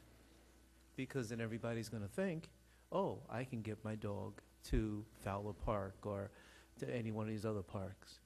On way too many occasions, there's been something that has been stated in the news that has not been true. Now, I'm not naming any names, but I'm just telling you, okay? I think that is something that we need to do. We need to tell individuals the truth. Yes, this passed, or it did not pass, and if it does pass, if it did pass, these are the rules. And then what we should do is we should have a zero tolerance. So if there is a dog in the parks, there's got to be a fine associated with that, period. Regardless if it's a 15-foot leash, which I think is ridiculous. There needs to be a fine, and that fine has to be zero tolerance. Now, for me to say that with my dog, I understand, because the bottom line here is I don't want to be walking in Fowler and then step in some, you know what. I don't want that. So just keep that in mind. Mike? I have to agree with Matt. I'm not for this. I like the idea of going to the park and not have to worry about anybody's dog. I have a dog, have dogs all my life. I just think you have to have some space that you don't have to worry about dogs. Tom? I just got one quick one. John, most of the parks don't have any concrete in it anyway. Roosevelt doesn't have any. Fowler just has like the driveway and that. I mean, and the only ones that are really have a lot of concrete that I think of is Veterans Park and Village Green. And The road. well, the drive past, yeah. Blaine Street doesn't have any, so there's probably, well, you know better than I do, but it seems like there's not a lot of them that does have. Well, it's uncommon for a neighborhood park to have a pathway system through it because it's usually relatively small. So there's usually a sidewalk that is in front of it or adjacent to it. Yeah. Some of our other park facilities do have pathways. We do have parking lots in some of them. We do have. Yeah, that's what I meant to say. Parking We do lot, have not- things of that nature. So, I mean, the reality of it is, I mean, you've touched on the reality. I don't need to Yeah. reiterate what you guys are sharing. Okay, thanks. 15 or 20 minutes here to sum this up. We thought that was a joke. It was a joke. He's got the floor now. You know, Matt, to your point, is you're the dog. I think our community historically has been, some would say, pet unfriendly. So I think we're finally addressing some of the things that the public would like to see us address. Regardless of what side we go, I'm glad we're having the conversation. The comment of a 15-foot leash or something of that nature, John, this doesn't alter any of the ordinance that currently is in place in regards to length of leash that is appropriate for public? It does not. I believe it's 6 feet. Four, six. It's supposed to be 4.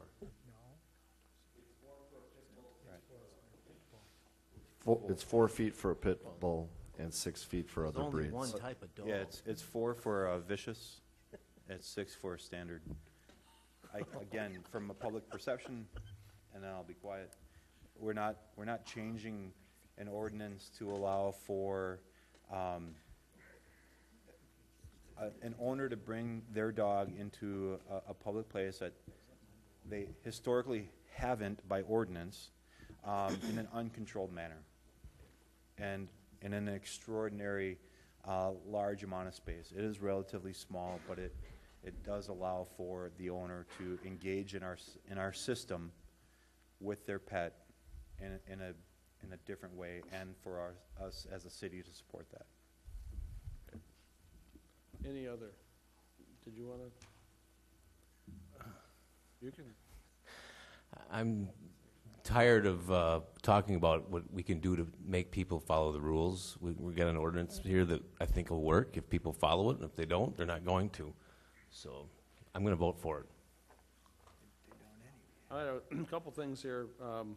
First off, on the ordinance, the title, and it says, at the end of it says, dogs in parks prohibited. We're gonna remove prohibited because that's not what this is, it's dogs in parks. And I don't know if anybody was around when our dog park was created, but just a little history there. It is just off of the trail, south of Imagination Station. Right. And the reason why it is not used as often is the only way to get to it is on the trail.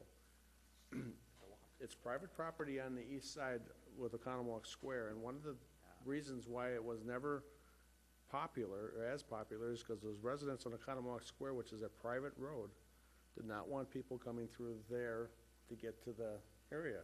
Even the people that lived there had to go around to get to the dog park, because there was not a public access to that area. So it's in a spot where it really can't be used very well, and the people that live on Oconomowoc Square have that, because the west end of that road is private. It's not a public street, so no one can get to that. So, moving on. So we have a motion and a second on the floor. Call the roll, please. Alderman Kavieski. Aye. Kavieski, excuse me. I didn't hear you, I'm sorry. Aye. Alderman Miller. Nay. Alderman Rozak. Nay. Alderman Shaw. Aye. Alderman Ellis. Aye. Alderman Swart. Aye. Alderman Stray. Nay.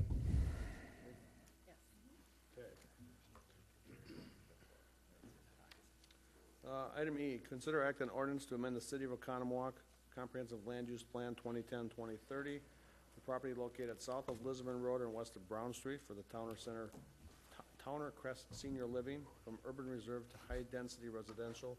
This is for the second reading by title only. So moved. Second. Questions? Call the roll, please. Alderman Kavieski. Aye. Alderman Miller. Aye. Alderman Rozak. Aye. Alderman Shaw. Aye. Alderman Ellis. Alderman Zwart. Aye. Alderman Stray. All right.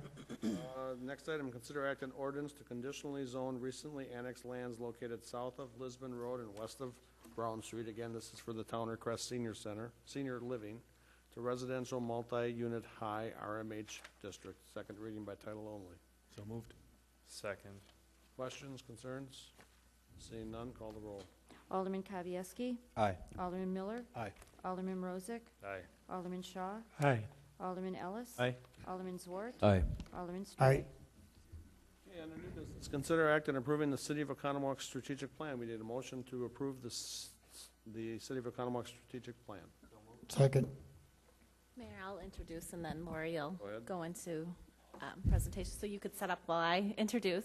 The city undertook our strategic planning process this year, and I believe it may be the city's first strategic planning process, but at least 20-plus years that that our staff has been around, we have not undertaken. So it was a great process. We had focused sessions on our priorities as a city. We talked about what our mission and our vision is for our community, what values we hold in providing the service and working together. And it's been a great dialogue between our staff and our elected officials, and we've worked together really well. What was evident to me throughout the process is that everybody is very passionate about the city and very dedicated to making Oconomowoc a very special place for everyone. So we're looking forward to the strategic plan helping us to continue to work together as one team going forward.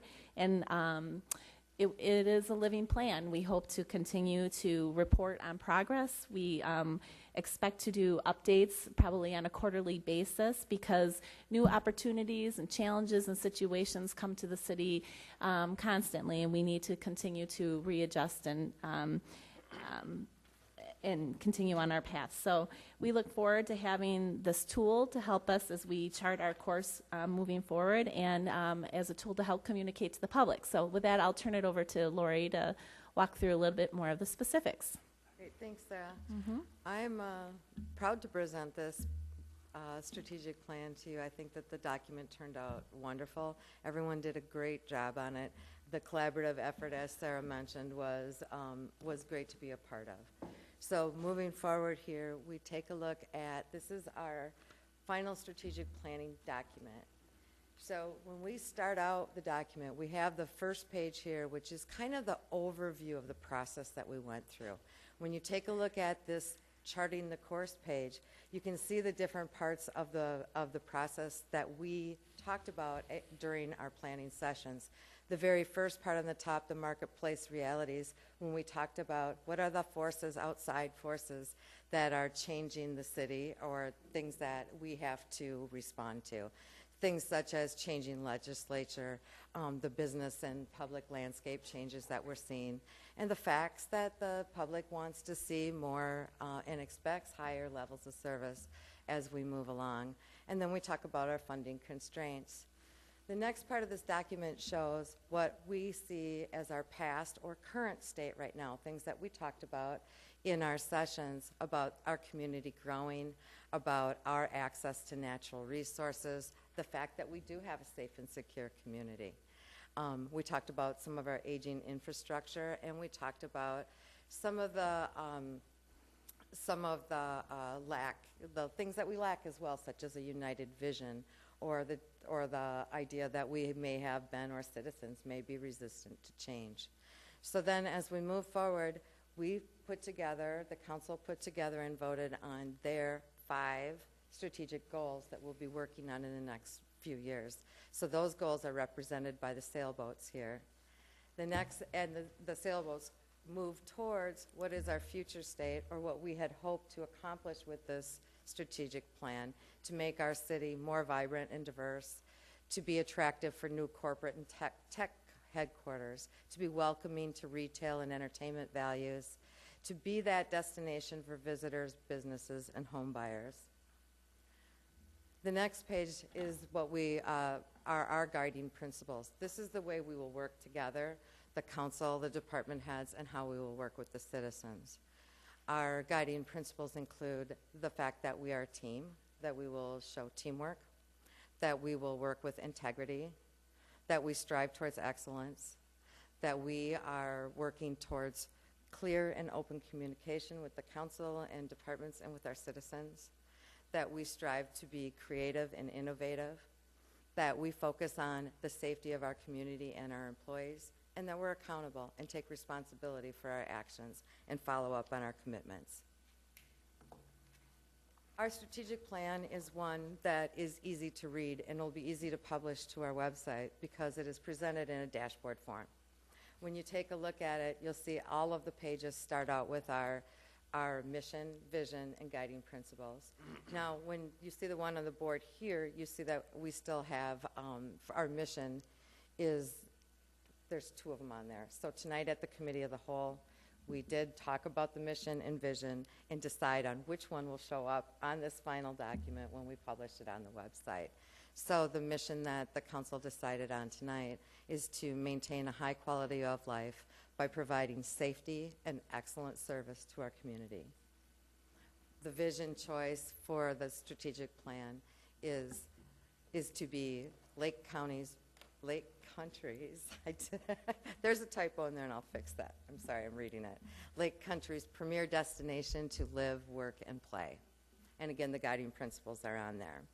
This cover sheet is the summary of our strategic plan and shows in a high level what all of our strategic goals are that we're going to be working towards. The first one is to provide a safe and secure community. The second is to improve and maintain our infrastructure and facilities. The third is to focus on economic development. The fourth, to improve our quality of life assets. And the fifth, to enhance the effectiveness of our city government. This is the high-level document that outlines what our strategic goals are. Behind this, each one of these goals has its own separate page that shows more detail about how we're going to accomplish those goals. So the strategic goal is listed there. All of these pages are laid out exactly the same. The strategic goal is listed. After that are the objectives that we're trying to accomplish. And then the last part are the strategies or tactics, or the how are we going to accomplish that. Those will be the points that we will be reporting to council on a regular basis on how we're doing towards achieving those goals. So in the packet, you will see a outline like this for each one of the strategic goals that I just mentioned that we went through, and with the same outline.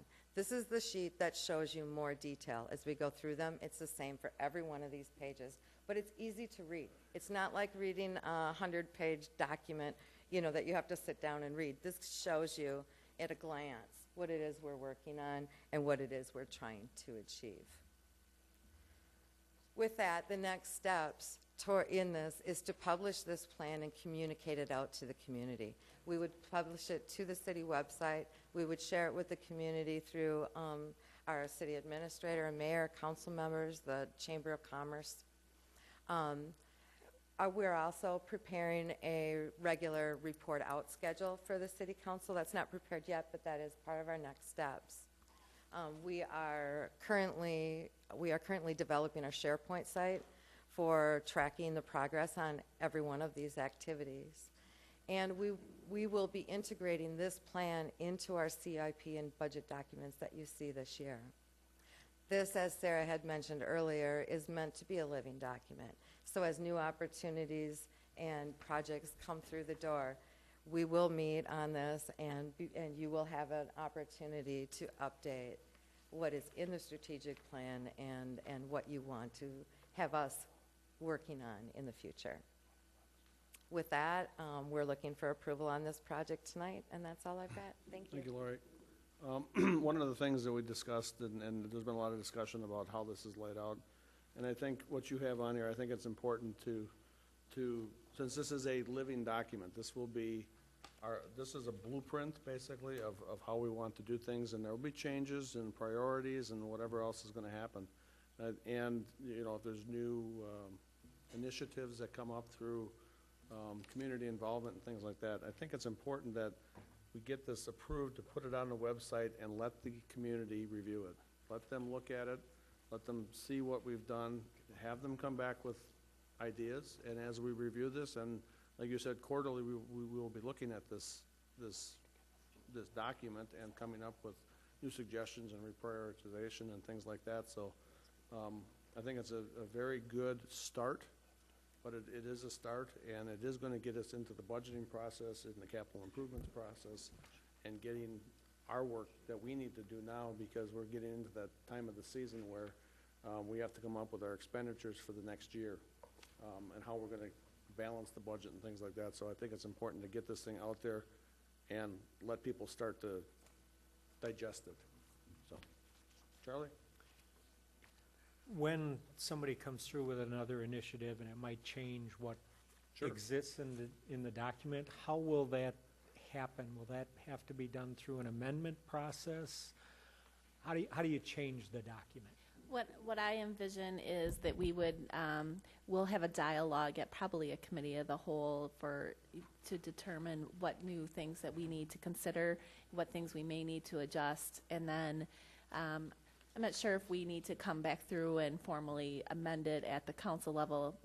Probably that might be more of like a yearly item, maybe before the budget process begins. But we need to quarterly at least meet as a working group to continue to make those adjustments, and we can update the document that's published out and everybody sees.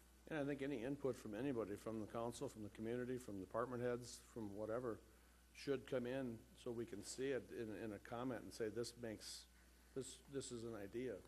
And then we have to evaluate it just like we do with everything else that we get, and then say, okay, yeah, this does make sense, or maybe we'll address that in this area, or this doesn't fit our budgetary or our requirements at this time. So well, some things are going to go and some things aren't going to go. I mean, there's only so much we can do with the time we have and the budget we have. So, okay, Lou?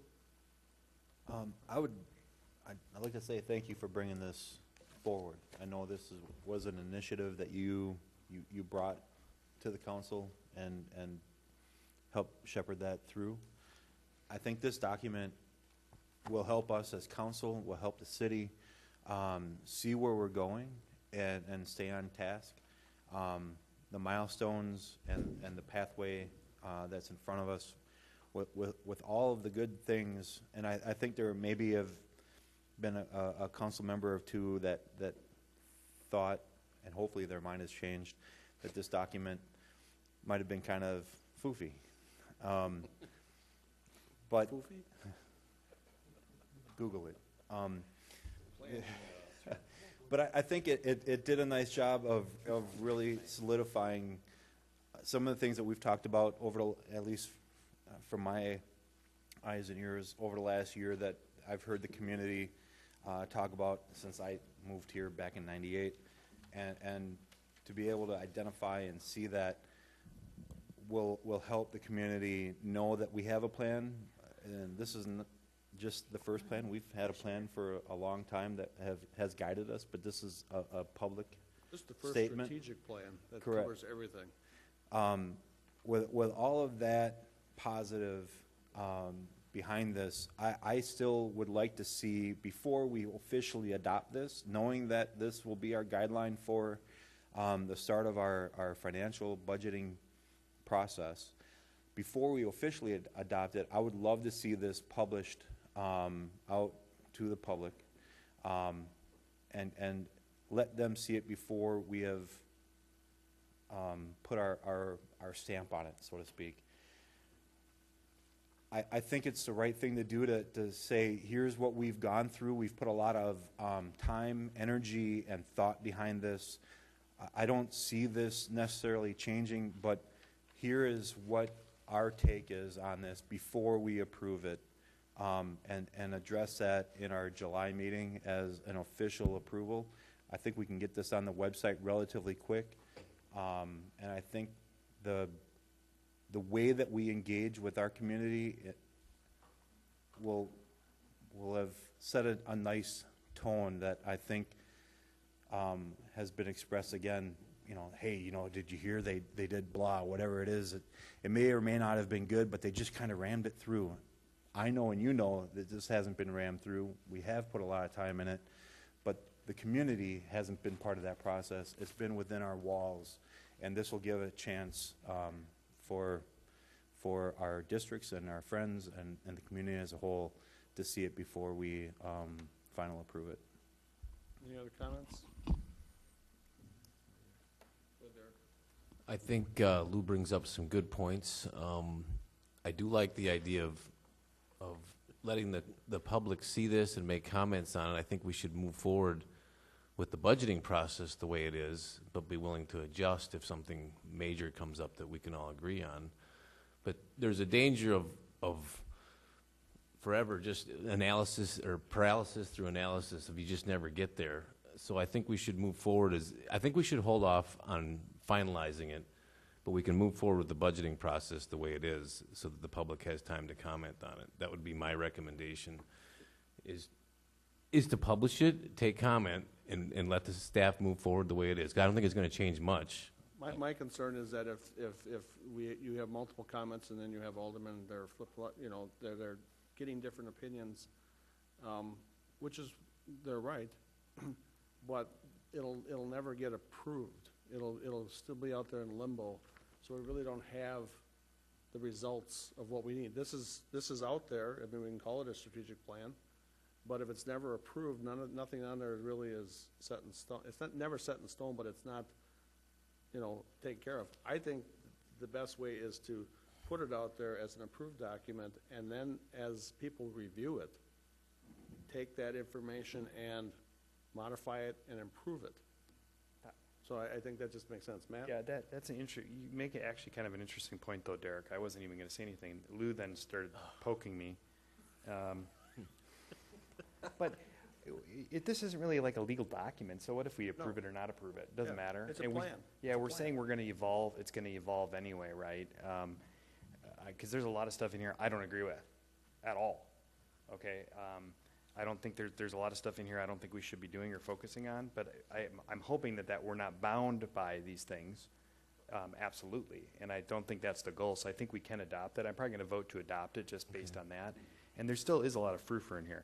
We could, guiding principles, for instance, it's a good way, I think outside the box, and sometimes I think, what would be the opposite way to think about it? So, of course, we're never going to commit ourselves to the lowest levels of ethical and professional conduct, right?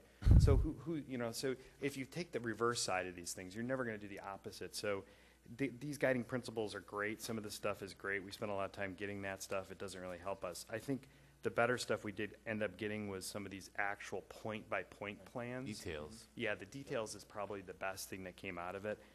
Again, I don't agree with everything that's in the point plan, but I'll vote to at least move it on, with the understanding that I don't want to be bound by this. I don't want this at budget time.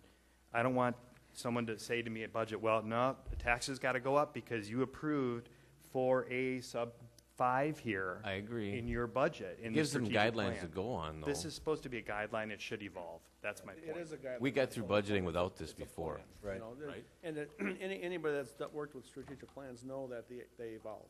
Well, that's why I'll vote. I think we should Evolve. prove it and move it on They and get evolve. it going. So. With no public input. Well, I mean, this has been public for the last 6 months. Well, It has. I mean, it's been, the newspapers have had it. Sure. We've been talking about it. We've had meetings, we've talked and talked. Yeah. We've had several public, long, 4-hour meetings, committee of the whole meetings. So, I mean, it has been available for the public, and certain people have come and given us their I opinion. agree. So, I mean, it has been available to those that are, But have wanted to. sometimes with something like this, you throw out a draft version and take comment from the Yeah. public. Lou? That's all. Sorry. To Derek's point, you know, we've gone through budgeting historically without having this document in front of us in an approved format. I don't, I completely see where you're coming from, and that you don't want this to never get there, because we're always all the doing other something, plans right? that we've had. But, again, I would be very comfortable, and my recommendation is that this would come back for adoption the first meeting we have in July. It would give some time for the community to engage with this, provide some feedback prior to that final adoption. And as we sit here right now, we don't know how this living document will be amended. So if something were to come forward between now and then, and you're like, oh, you know, yeah, maybe point number 4 should be point number 1 based on the overwhelming community feedback.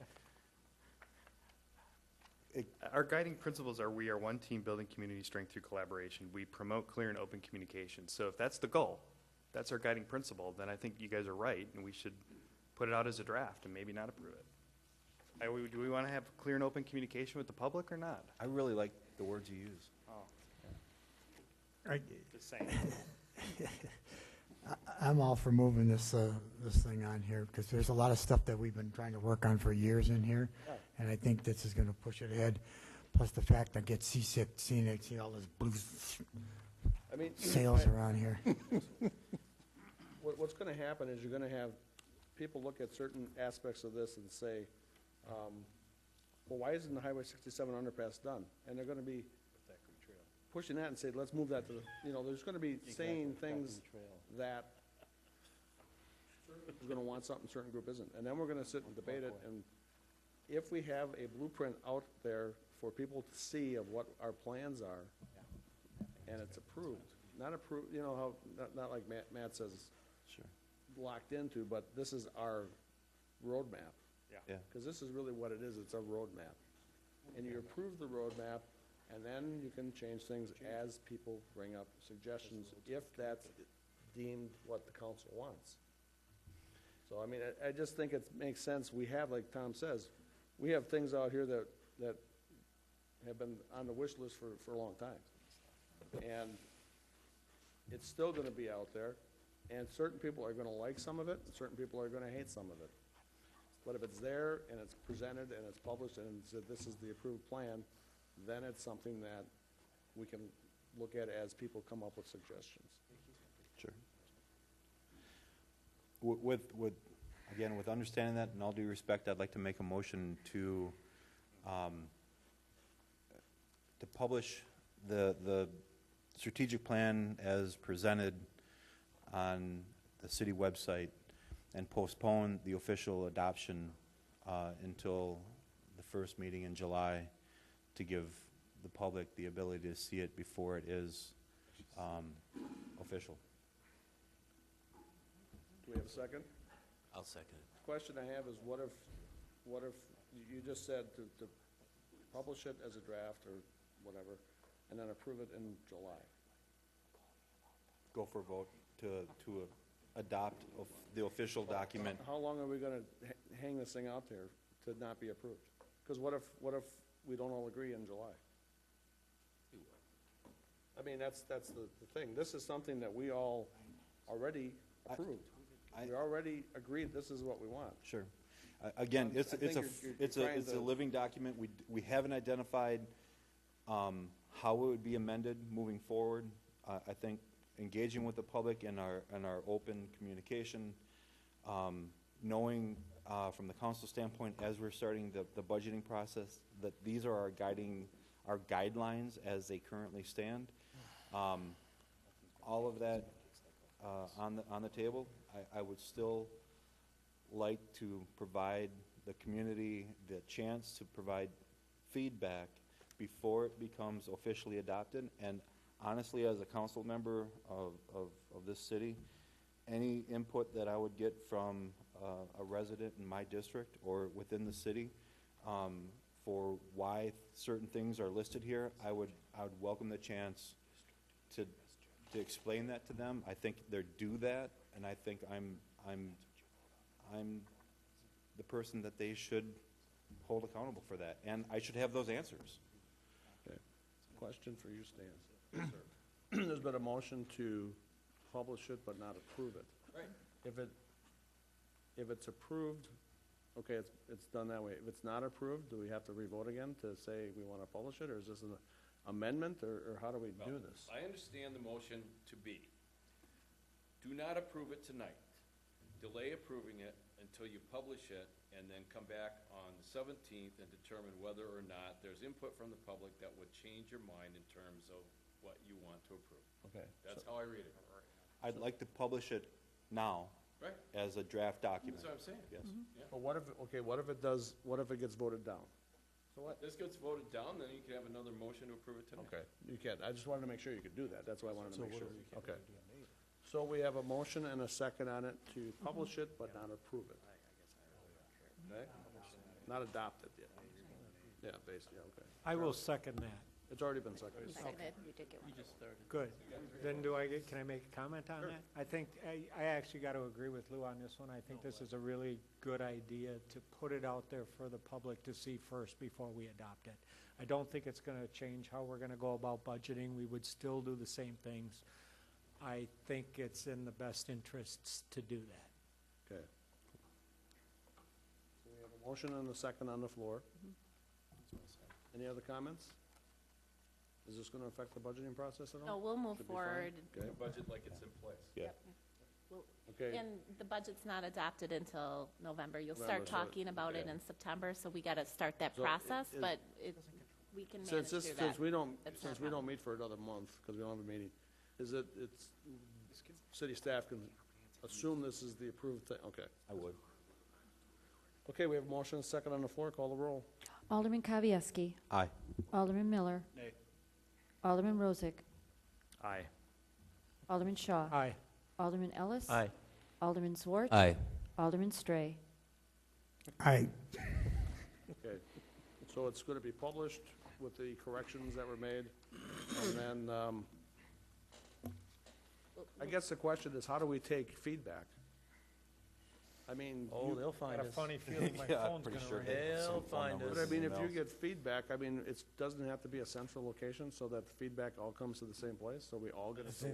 I think they should have to submit their address if that's It has to legal. be, yeah, but my question here is, I mean, We're the representatives, right? So if people call us or email us, we should try to but bring then some how do of those we, things back. how does everybody else know what We we're bring it to supposed the meeting. We bring it to the meeting. Or we're we- supposed to we forward copy any emails everybody on forward to you, emails. right? But, well, Can do but that. wouldn't you you have I to think Lou ought to document get them all. Sorry. I'm We cool with could, that. we could put an item on the council agenda under comments and suggestions from citizens to request, or, citizen feedback on the proposed strategic plan, and then it's Yeah. 'Cause I think agended under comments. It kind of invites the public to come Yeah. to I do think- that I think then. it should be documented somehow if we're going to take feedback on it. I mean, that's going to have to be an ongoing process. Yeah. I was gonna say, if you get emails or, letters and stuff, we should probably have a central place so everybody gets to see them. Yep. Where's your desk? So if you get those, Back you in could that send them room. to me, and I'll make sure that they're compiled with Lori, and we'll get those put together for everybody. The things everybody that we can get ahead review of time. Thank you. Okay? Thank you. Just All forward right. them to you. Yep, forward them to me, and we'll compile. Any type of message, and if it's the phone call or something like that, you'll have to document it and let her know what it is. Yeah, if you email it, So we that's can great. figure out. Yep. Okay, second item, consider acting second amendment to the offer of purchase for 1101 Silver Lake Street by Matter Senior Living LLC. We need a motion to approve this second amendment. So moved. Second. Bob? As you recall, we accepted an offer for the 1101 Silver Lake Street property back in December of 2017. That offer was transferred to Matter Senior Development, who asked for some additional time till roughly July 5th. They've continued to evaluate the site related to soils conditions, specifically the northern area of the site, which there are some peat issues. In addition, some of the elements that have taken a little bit longer for them to address have been the DNR situation related to the navigability of the ditch to the east of the property, as well as Waukesha County access components. So they've asked for a second amendment to extend that approval out to August 31st, but also recognizing we have this whole conditional use situation we're all thrown into. There's also a caveat in there, if they don't otherwise ask to waive that there would be an automatic extension to September 31st for a closing, so. September 30th. Not September There's no 31st. 31 days. Sorry. There's no September 31st. That night, Should really be the 28th, because that's a Sunday. Okay. Their attorney did vote for that. I'm going to vote against this. The offer was made on November 14, 2017. Extending things out to potentially September puts us almost to a year. I know if I was selling my personal property and someone kept wanting to come out and dig and dig and dig to find something wrong with it to give me a lower price or pull out of the offer later on, I would not let them do it. I don't think we should continue giving them. I think they've had more than enough time to do their due diligence. 6 months was plenty enough time. 8 months, 10 months is plenty enough time, and I think they've had enough. Any other comments? Go ahead, Charlie. Yeah, I'll make a comment on the other side of this. Trying to work with the DNR and the Waukesha County as far as accessing everything can take some time, and I'm willing to give them that time to get this done. So I will be for this. Any other comments? Seeing none, we have a motion and a we do have a motion, right? Yep, motion and a second on the floor for the second amendment. Call the roll, please. Alderman Kavieski, Aye. Alderman Miller. Aye. Alderman Rozak. Alderman Shaw. Aye. Alderman Ellis. Aye. Alderman Zwart. Aye. Alderman Stray. Aye. Next item, we already did the mayoral appointments. Next is staff reports, Finance Department, annual report, update. Thank you for that report.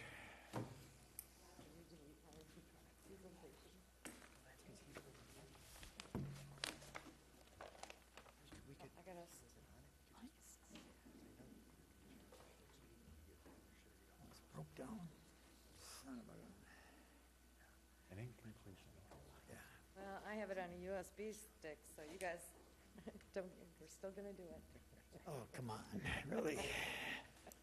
I see it on the screen, but it's not on this screen. It's okay, looks good. Weird. Oh, no. It came out of his office. It's Avast. It is.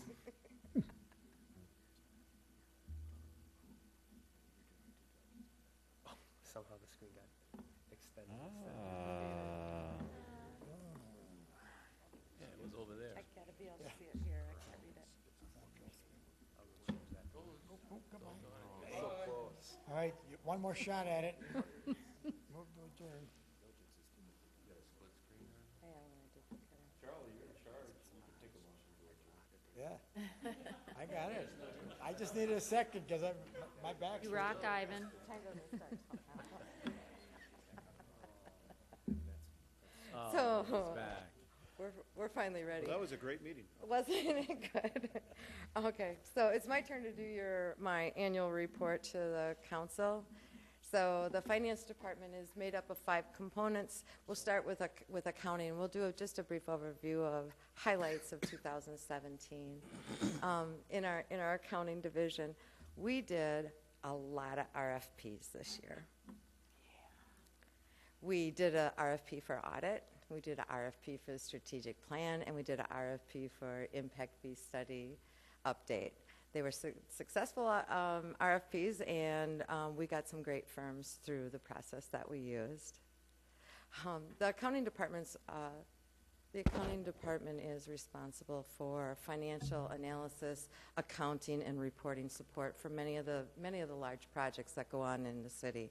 In 2017, we helped with the Northeast project, the Fowler project, the campus parking lot, and of course the TIF districts number 5 and number 6.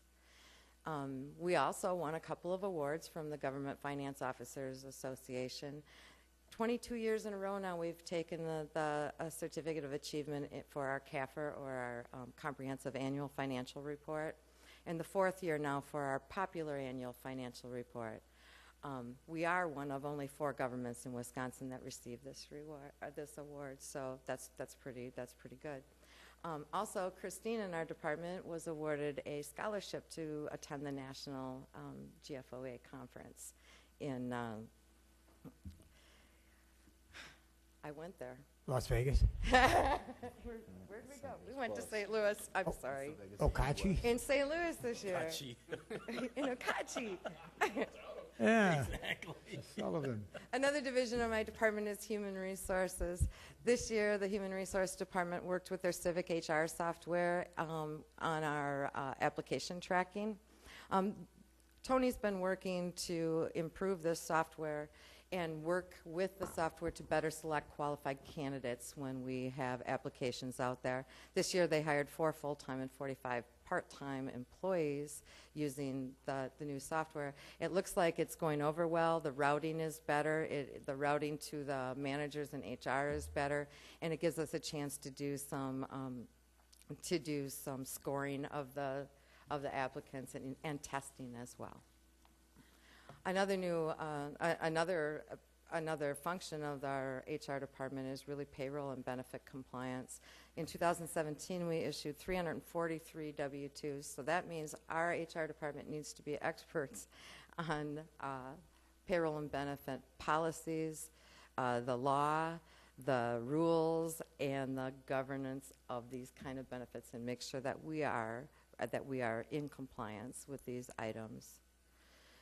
Our HR department also is the leader in performance management. We have used our performance management software successfully now for our 1st year. The function of this is really for us to be able to coach our employees, to provide feedback, to keep employees motivated, engaged, and to work on performance improvement. Another function of our department is utility billing and accounting. In 2017, the average % of past due customer balances decreased to its lowest level since 2012. The water rate increase that was scheduled for 2017 was postponed to 2019 due to just how well the water department is doing right now. We'll begin working on that rate case later this year for a proposed increase in 2019. The electric rate case is something that we're working on now. In 2017, we went through the process to update and get approved an updated billing system for the utilities. That billing system will be called North Star, and we'll be seeing that in the next couple of months. Also, John in the utility accounting department worked closely with a member of the utility, the electric utility, to update the inventory of all of our street lights. So they went through them and they reclassified everything, they checked everything, and because of this new inventory and accurate accounting, they were able to save the city about $40,000. So that's an ongoing savings, so we're happy with that. Risk management is something else that we are in charge of in the finance department. In 2017, we had 15 workers' comp claims, down from 31 in 2016. This has also afforded the city a nice savings in the budget for workers' comp.